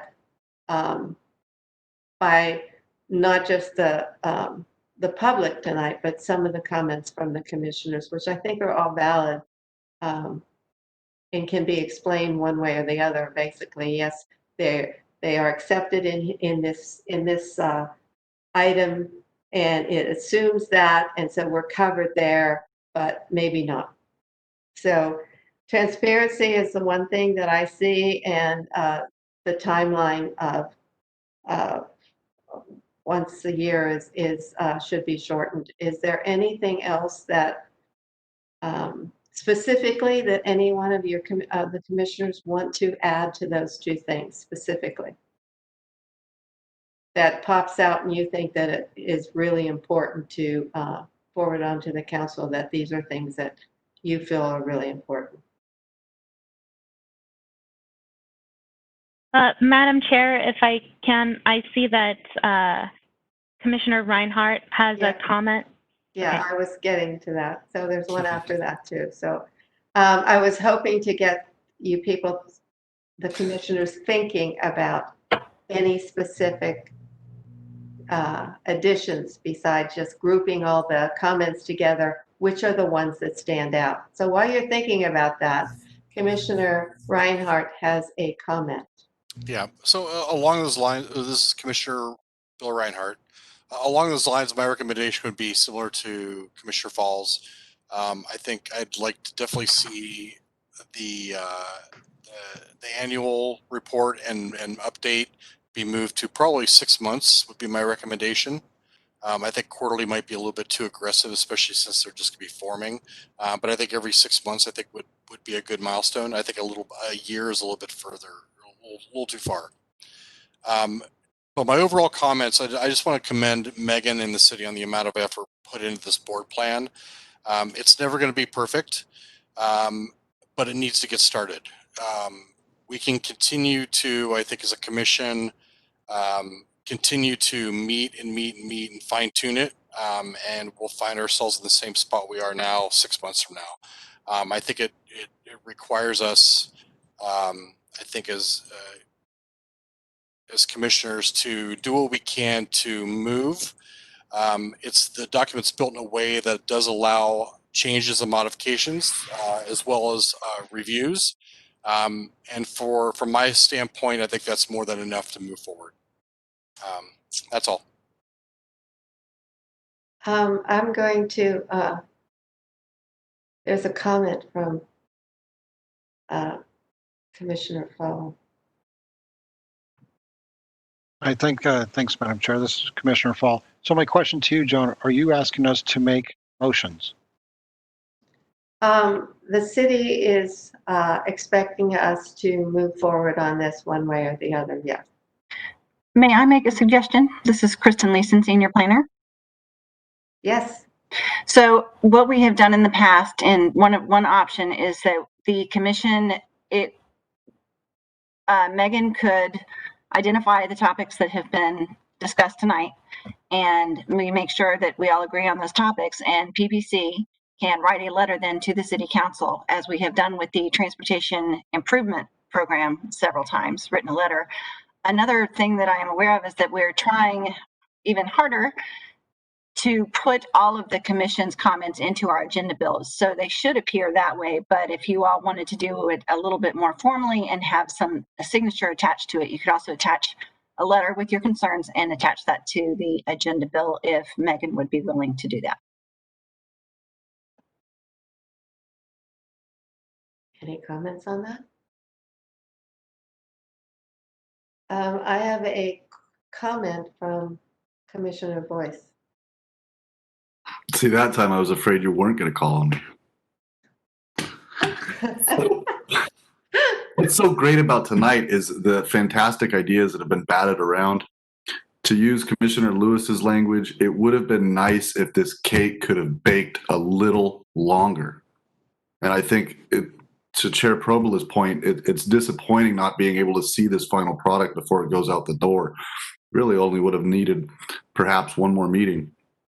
Having said that, I do know that the council is going to be moving on October 5th. So I guess my suggestions is I think all of us can agree to look at the language of being a little bit more transparent, however that looks. That would be something I'd ask Ms. Murphy to look at. Also, I think I've heard this comment now 3 times tonight. The rigidity of that meeting, that annual 1-year look back. Again, I think 1 year is too long. 6 months, to Commissioner Reinhardt's point, is about perfect. Quarterly, little too much, little too quick, not enough time for reflection. 6 months is perfect. 1 year is almost too long, because at 1 year, then they end up having a 3-hour meeting and it's hard to remember what they did 9-10 months ago. So I think 6 months is about right. So I guess those would be my recommendations as to Senior Planner Leeson's point as far as writing a letter, letting them know, City Council, our concerns. I think that might help digest this cake a little bit easier. So I'm okay with a letter as well. Okay, I'm going to follow up with a comment from Senior Planner Leeson. That was from earlier. I've already addressed it. Okay, you just got in there. So is it the consensus of the board to be able to put our thoughts into a letter and put it into the hands of City Council? Can I show a hand and up? Okay, so I think that's 1, 2, 3, 4, 5. I don't think we have to vote on that specific thing, but we will put a letter together to try to incorporate some of the ideas that we have. With that, all I have is 2 things to suggest: the transparency and the timeline as additions that we are all in agreement for. Is there any other specific things? I know there's a lot of other creativity that we could put into this, but is there any other specific things that you can think of? If not, I have another comment from Commissioner Powell. Thanks, Madam Chair. This is Commissioner Fall. So the other suggestion I had was that to create a recommendation that would allow the EV board to propose topics of discussion and set their urgency. Whereas PPC, we're locked into basically what the city asks us or what the city gives us. And I think with this board, I'd like to give them a little bit more flexibility. If they see a point of concern, that they can recommend a discussion topic on their own. That's all. Thanks. Okay. Anything else? I have another. Okay. Yes. So the bottom thing is that we are going to produce a letter to send to City Council to state some of our reasons for and objections and interests. The 3 things that are on that will be specific are transparency, the timeline, and the ability for the new board to make recommendations on what they think is important, based on the fact that the people who are on this board should have some knowledge of the environment and how to take care of it. So with that, I need a motion to recommend that we send the city council with the 3 additions, specific additions. And with the assumption, as Christian said, that any other of the comments will be included to be forwarded to city council in the agenda bill. I need a motion.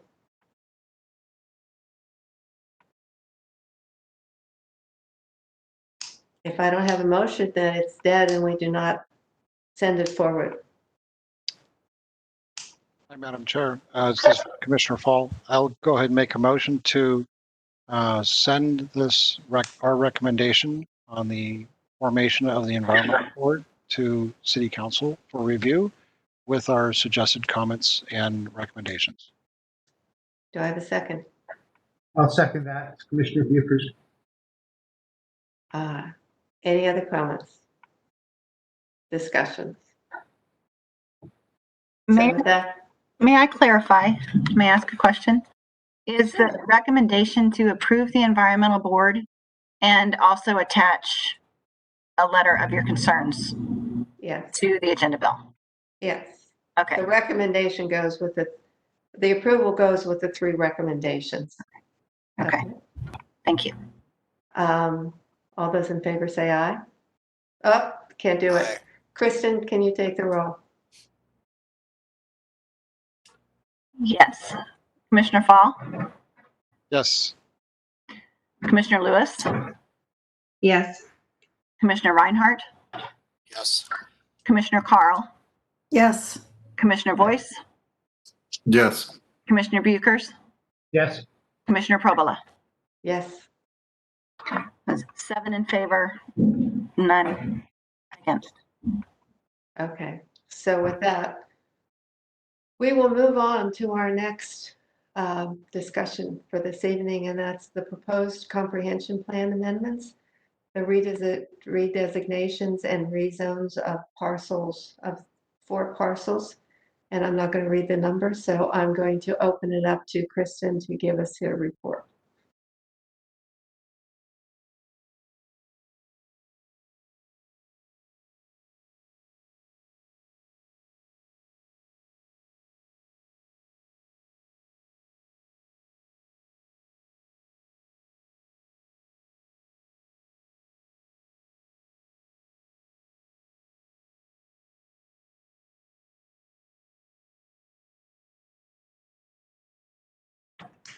I apologize, I forgot to unmute myself. Are you able to see my screen? Yes. Okay. So yes, tonight we are going to begin our public hearing on the 2020 Comprehensive Plan amendments. Oops, it's not working. So tonight's meeting, there will be a presentation followed by a public hearing. The public hearing will not be closed. It will be continued to September 20th. I apologize. It will be continued to October 8th, and you will not be making a recommendation tonight. So as you know, we have 5 different land use code or comprehensive plan amendments that we're doing. They involve the land use element, redesignations and rezones, the Old Town Subarea Plan, capital facilities element, and the transportation element. But tonight we are only going to discuss the redesignations and rezones. So the first one that we will talk about is legacy landscaping. It's just under an acre. It is located at the southwest corner of SR 900 and Newport Way. To the north is urban core zoning. To the south and west are open space and single family. To the east or southeast is Tibbetts Valley Park, excuse me. And to sort of the east northeast is the transit center and additional urban core zoning. So the existing zoning on this property is low density, the existing land use is low density residential. The proposed land use designation is mixed use. The existing zoning is single family suburban, and the proposed zoning is mixed use. So in single family, we went over this a little bit last time. I think the key points here are currently the impervious surface is 40% and the pervious is 60% and the base building height is 30 feet, and that's as high as it can go. In mixed use, the impervious surface is allowed to go up to 90%, with pervious being 10% and base building height 48, max 65. However, we also discussed at our last meeting that because of the creek on the property and the buffers associated with that, and the steep slopes on the property and the buffers associated with that, that this property will not be able to develop to its full potential allowed by mixed use. So the city's recommendation, the pros with this are, if we rezone the property, it brings the existing use into conformance with the zoning. It allows expansion of the existing use and a larger variety of uses on that site, and the property would be easier to sell. The cons are just converse. It remains legally non-conforming. The use cannot expand, and it's more difficult for the property owner to sell. But being that we prefer to have properties that are in conformance with their zoning, the city's recommendation is to rezone legacy landscaping to mixed use and make the land use designation mixed use as well. The next property we're going to talk about is CenturyLink. So CenturyLink is located sort of on the east side of I-90, just south of the East Lake Sammamish, or southeast of the East Lake Sammamish exit. There are two parcels involved in this. One is about 1 acre and the other one is just over 6 acres. The 6-acre parcel, only about 3 acres of this would be rezoned, and the rest of it would remain community facilities. The current use is an RV park, and some of the RV park would be displaced, but we are looking at putting some of the RV park on adjacent property, which is owned by the city. The surrounding zones here are intensive commercial and community facilities and community facilities and community open space. The existing zoning on here, the existing land use designation here is community facilities, and the proposed land use designation is commercial. The existing zoning is community facilities, and the proposed zoning is intensive commercial. Because it is currently a community facilities zone, community facilities, the development regulations are whatever the most restrictive adjacent zoning is. So in this case, it is intensive commercial. So the development, what is allowed here as far as impervious surface and height would not change. So if this property is rezoned, the pros are that it allows relocation of the CenturyLink garage, existing CenturyLink garage, which creates a site, opens up a site for affordable housing and communities serving commercial space. And the proposed site is more appropriate for the CenturyLink garage than is the existing site, which is urban core. The cons are that, as I mentioned before, a portion of the Issaquah RV park would be displaced, and we are looking at finding a way to relocate some of that. The city's recommendation is to rezone the proposed CenturyLink site property to intensive commercial.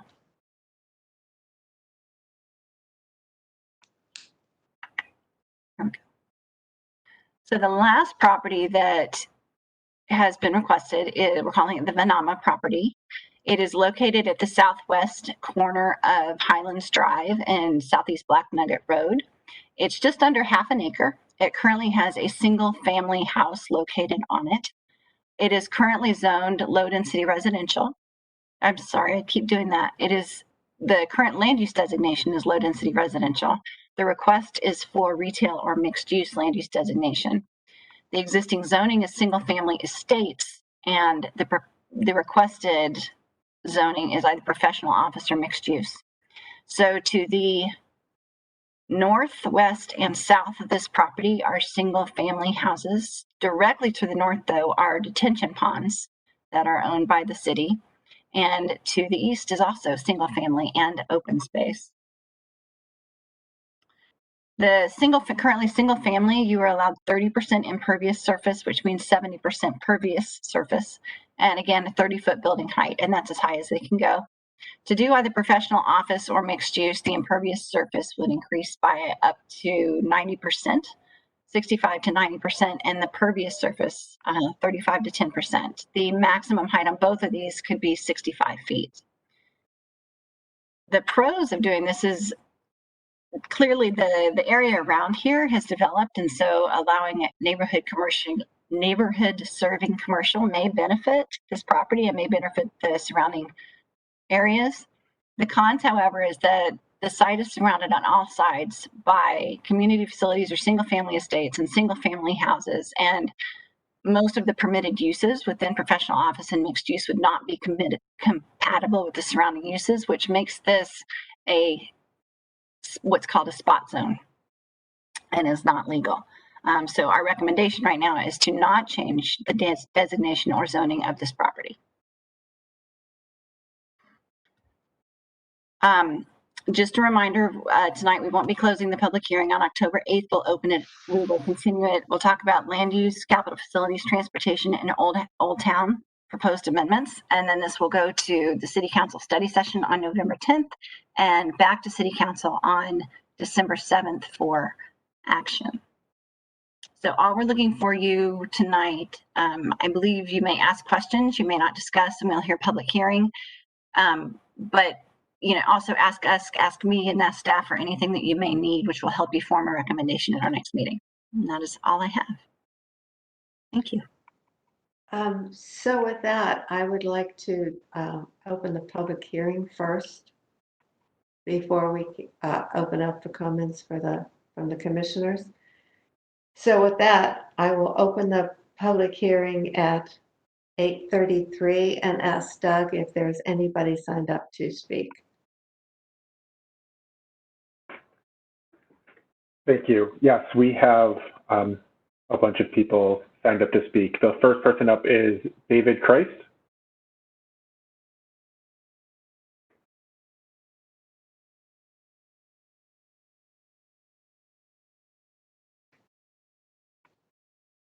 Is he one of the phone numbers? He might be. I'm going to do some unmuting. David, are you with us? I don't believe he is, so I'm going to move on to Geraldine Carey.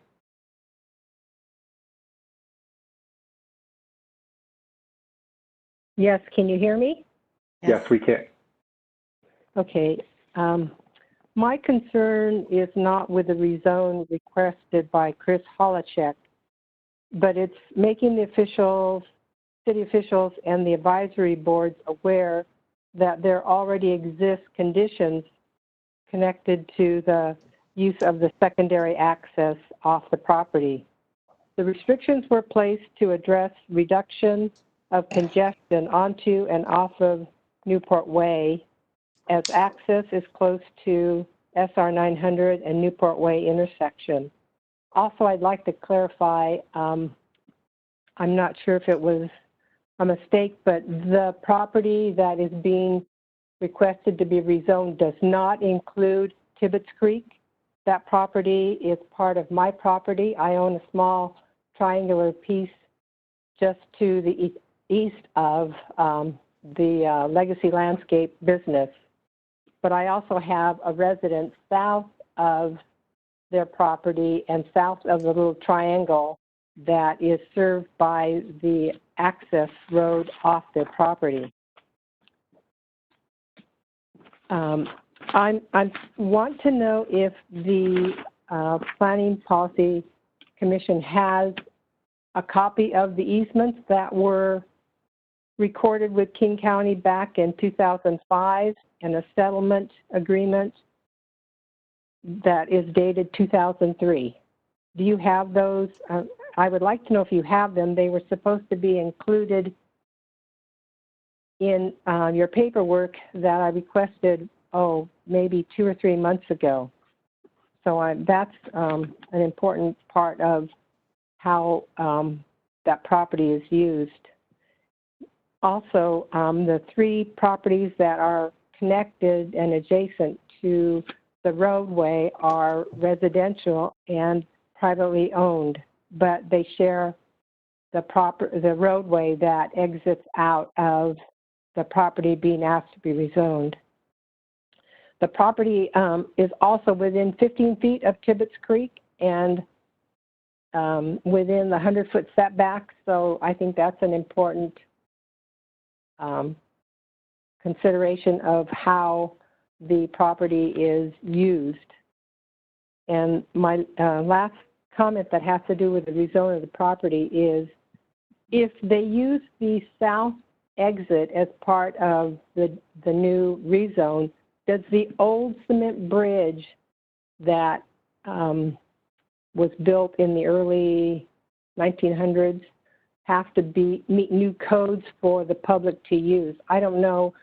The residents, the 2 homes that are on this roadway don't have an issue with the condition of the bridge, but we, we understand it's an old bridge and we're willing to take the risk of that any day it could fall down, but I just wonder if it's used in a more intensive way, if the city is going to require the development to take into consideration the old bridge. And this is completely different, and it goes back to your environmental board. I didn't think about it, but I want to know, in this day and age with the drier climates that we have, I back up against Cougar Mountain. I'm at the base of Cougar Mountain.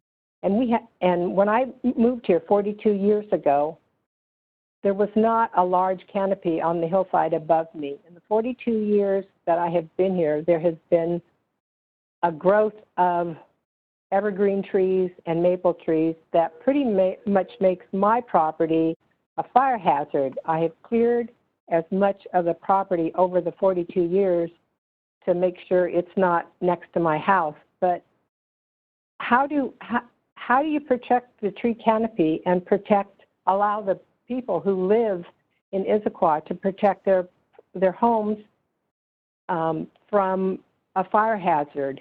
I think that's an important issue that needs to be addressed, because as you build into the tree canopy, you present homeowners with the threat of fire potential. So I think the tree canopy is I think we need a tree canopy, but I would like to cut some trees that are between myself and my residents, but they're not on my property, but they are a huge threat to my house, as if they fall, they will hit my house, excuse me.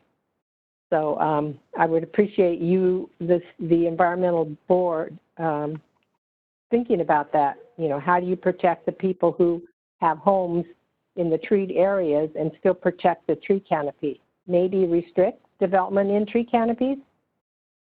I appreciate your listening and taking time to hear my concerns. And I forgot to say, I live just south of the Legacy Landscape property. My address is 955 17th Avenue, Northwest, Issaquah. Thank you. Doug, who's up next? Connie Marsh, you're up next if you want to speak on the comp plan amendments. So you can hear me? Yes. Yes. I want to speak on the rezone of the property for the CenturyLink swap. What was interesting is that they, as a con, the city addressed the trailer park being reduced in size, which is indeed fascinating, because that is low-income housing that is existing, but they want to reduce that so that they can potentially build, and the city would spend, over $5 million to build low-income housing across the valley that would use transit. And in this day and age, I just don't think we want to do a $5 million investment in case people don't want to use transit for the next long period of time. But more importantly, is that property was purchased with roads utility dollars. And if you put the CenturyLink property on that parcel, that means that you will not be able to use that property for the planned future expansion of our city shop and our parks shop. And this has been a plan for, I don't know, 15 years with that specific property aimed for that expansion, because the parks shop is within maybe, I don't know, in some places 12 feet of the main stem of Issaquah Creek and the east fork of Issaquah Creek on the valley floor. So the intent has always been to expand the park down there to where the city shop is, and do the next phase of that park and move the park shop over into this parcel. So what this does is this is using our tax dollars that we have spent to create this expansion and removing that opportunity. We no longer have a place for the park shop to go, and we have no place for a future expansion of our city shop. So that is a huge negative that should have been outlined and underlined and highlighted in red for this parcel. Thank you very much. Doug, do we have anybody else? Yes, the next two I don't have names for. They are just phone numbers. So I'm going to call out the phone number.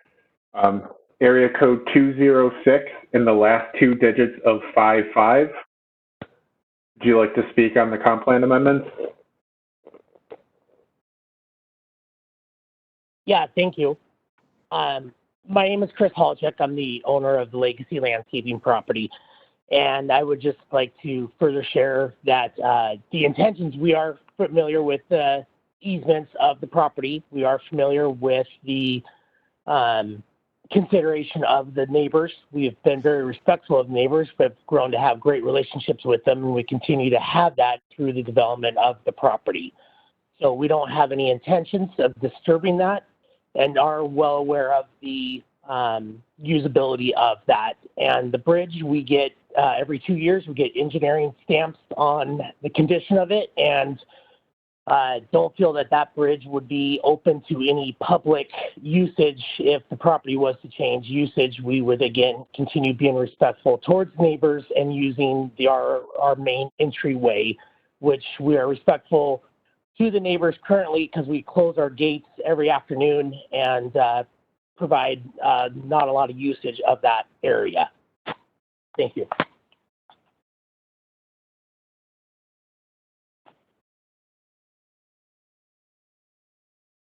The next person is area code 206 and the last two digits of 45.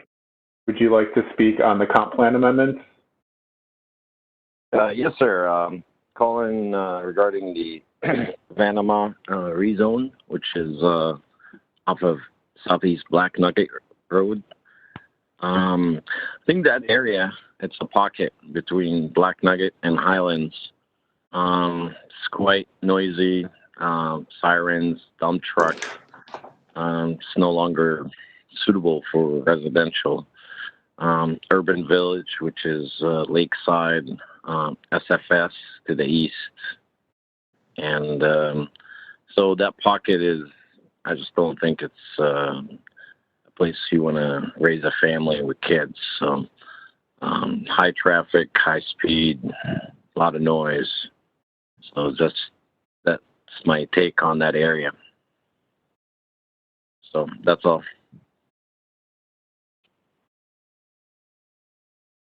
Doug, is there anybody else that wanted to speak? There is nobody else on the participants list. Okay, since we're going to continue the public hearing, we're not going to close it this time. And I will open up the questions from the commissioners. I do see a question from Commissioner Buchers. Yes, Commissioner Buchers. I was not in attendance in the previous meeting where you initiated discussions of this, regarding these two properties. So if these questions have been addressed, then just tell me. Regarding the landscaping property, can you, there are easements, there are buffers, there are various impediments to development here as noted. Can you give me an idea of what that would mean in terms of the property was sold and rezoned, sold to a developer or another use? What part of the land would be used or could be used for development, and how would that parcel or the remaining that the part of the property that could be developed access the roads on either side? I hear loud and clear the comments from the public about that the lady that lives adjacent as to access to and from that property. So that was number one. I'd like to know just a little bit more specificity about what the buffers, et cetera, mean to the redevelopment of that property. Number two, regarding the Century Link, when you say there is consideration of moving some of the part of the existing RV park, we're dealing with human beings here, and I'm not sure what it means when you're working on. How many people are being affected by this potential rezoning? And how well developed are your plans for finding them somewhere else to live? And number three, just to reiterate my concern about spot rezonings, I look at that site and drive by it, and I'm concerned about ingress and egress if it was a commercial development. So certainly support a move not to rezone that site per the request. So those are my comments and my questions. Thank you. Okay, so starting with the legacy landscaping site and the buffers and the easement. So any development that occurred on that property subsequent to the existing, there's a landscaping contractor there right now. Anything that were to develop there later would have to go through project review. And so anything I say is pretty general. But they do have steep slopes, and there are buffers associated with the steep slopes. And the creek runs through the bridge, which is still on part of the project, but it's close. As Ms. Carey said, it is within 15 feet of his property. So they do still fall within the 100 feet creek buffer there. It was estimated that, and again, an estimate, maybe a third or a little more of this property could develop. It is already pretty much covered. It's almost impervious there. It's built out now about as far as it can go. If you want to go, you have to consider if you're going to go to 65 feet, you have to allow for parking, and those two just don't work together. So the chances that this property is going to become a large development is small. And Keith Niven is here and can jump in if I'm off base, but that's the way that we have looked at it. And the easement, the driveway would be considered, it's a driveway. It was property that was dedicated to the city back in 2001, and an easement is there now. And we are aware of those documents. We have those. I can attach those next time if you all would like to see them. But anything having to do with that easement would again be considered during project development where this property going to redevelop. And I see that Director Niven is on board. Good evening, Keith Niven, Director of Community Planning and Development. So just to kind of expand what Kristen said, I think to answer your question, Commissioner Buchers, what's there now doesn't meet current standards in terms of critical area setbacks, in terms of many other development standards. One of the things that is gained by rezoning it and making it a conforming use is any redevelopment of the site would need to meet our current standards. So So it could stay the way it is forever, or if somebody wanted to redevelop, it would have to meet current standards. So that's the game, I think.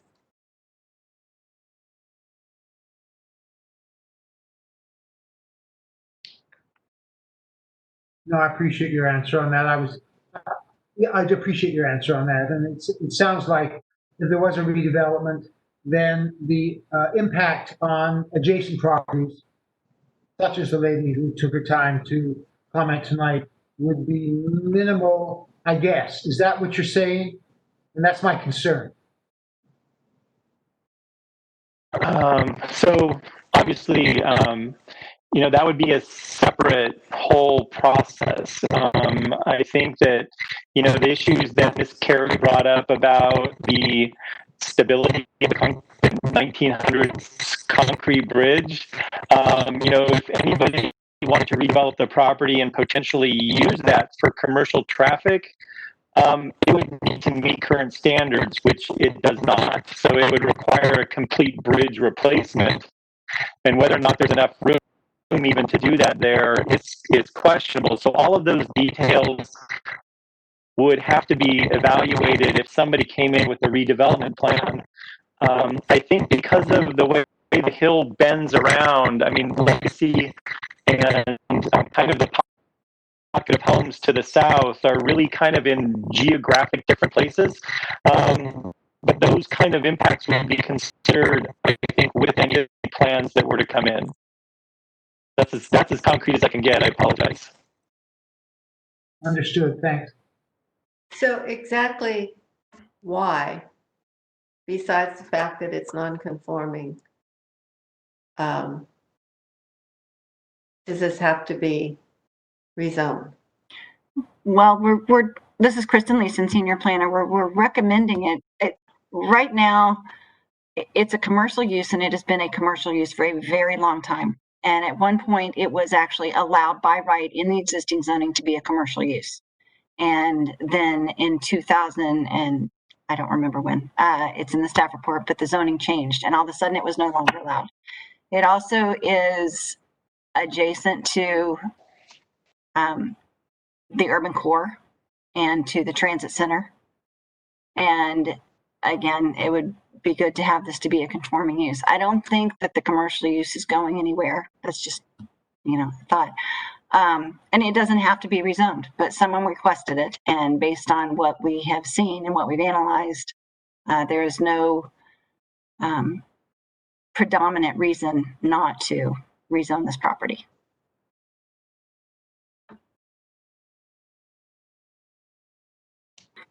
Are there any other questions? Commissioner Bucher still had two other questions regarding the RV park and he had a comment regarding the Phenomena property. The RV park, it had to do with how much will be displaced, and what is the status of finding a new location for those properties. And I'm going to let I'm going to let Deputy City Administrator Snyder address some of this, but I do want to note too that RVs, while yes, they do provide affordable housing for people, but it is not considered by the city or the county to be affordable housing because it is temporary. Most of those units or most of those RVs stay there for a week or two, maybe a month, and then they move on. So it is not permanent affordable housing that is recognized by the city. But there is Andrea. I'll let you. I don't know where it stands, so I was going to let her address that. Thank you, Kristen. This is Deputy City Administrator Andrea Snyder. I think it is a good distinction that you make, Kristen, between a mobile home park and an RV park. They are different things. They are different things by state law as well. So the RV park is intended for recreational use. And that said, we do have some people who have been using it for longer than a month or a week. We have folks who have used it for over a year in some cases. And so what we are doing right now is we're working with CenturyLink, who would perhaps take ownership of part of that site on what their site plan is so that we can understand how much property we have left over for the RV park, to retain the RV park. And we have an approximation now, but that's still really in negotiation. Best information that we have right now is that we think that there will be enough room for at least 20 spots, perhaps more than 20 spots, and that is about the number of long-term users that we have at the park.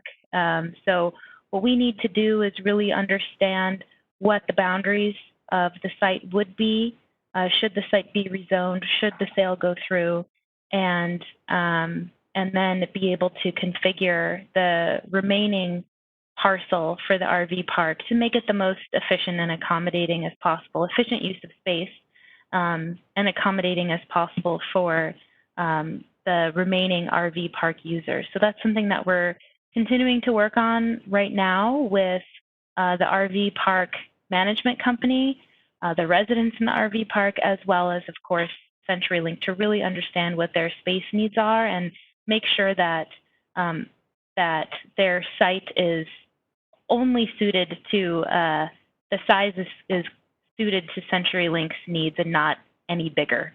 That would make the site too big for them and not enough space for the RV park. So it's all still in flux right now. Did I answer the question completely? You did. I understand, or do I understand correctly, that we're not being asked to make a recommendation tonight. We're simply asking questions. Is that correct? That is correct. That is in flux is fine, because I'm in flux for one about this particular parcel and want to hear more. So that's all part and parcel of further discussions. Is that correct? And you've answered. Thank you very much. Thank you. Would you have any updates at our next meeting?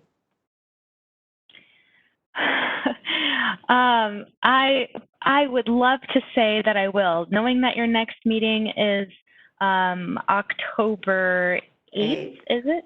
October 8th. I am not sure that I will. It's like I said, these ongoing discussions with CenturyLink that really we've been having since Council authorized us to proceed with negotiations about the RV park site with them, and those conversations have been happening since February. So, so I don't know that I will have any more information for you at that time. I am hopeful that I will, but I'm not sure that our conversations and negotiations will have advanced and progressed enough to give you any more information. That's what I thought your answer was going to be, and I was hoping that Commissioner Buchers would understand that even when we come back on the 8th to discuss this further, we might not have the answer to that. So I have a question from Commissioner Lewis. Thank you. Commissioner Joy Lewis speaking. What I wanted to, I think it was a comment, is that I had previously mentioned that my concerns with losing a significant portion of the RV park.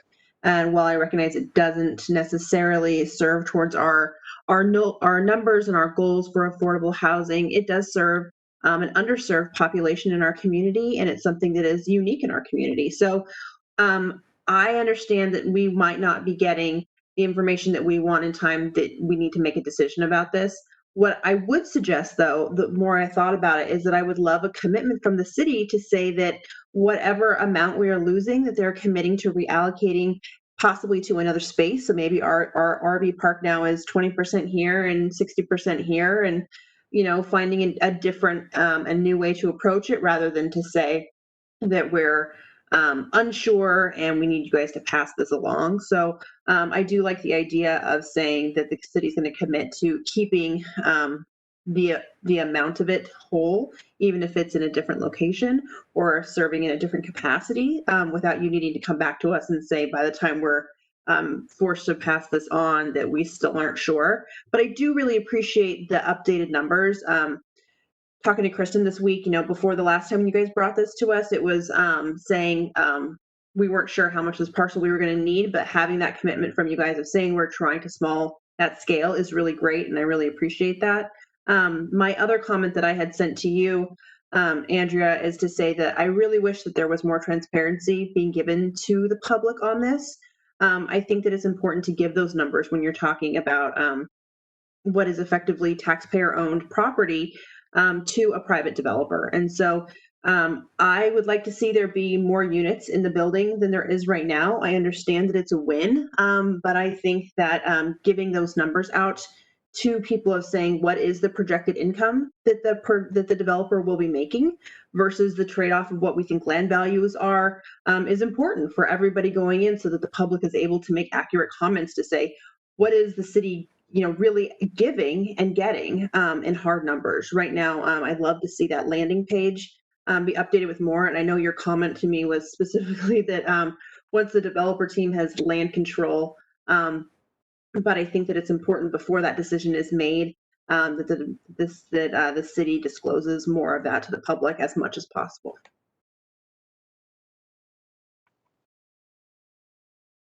I don't see any more comments or questions.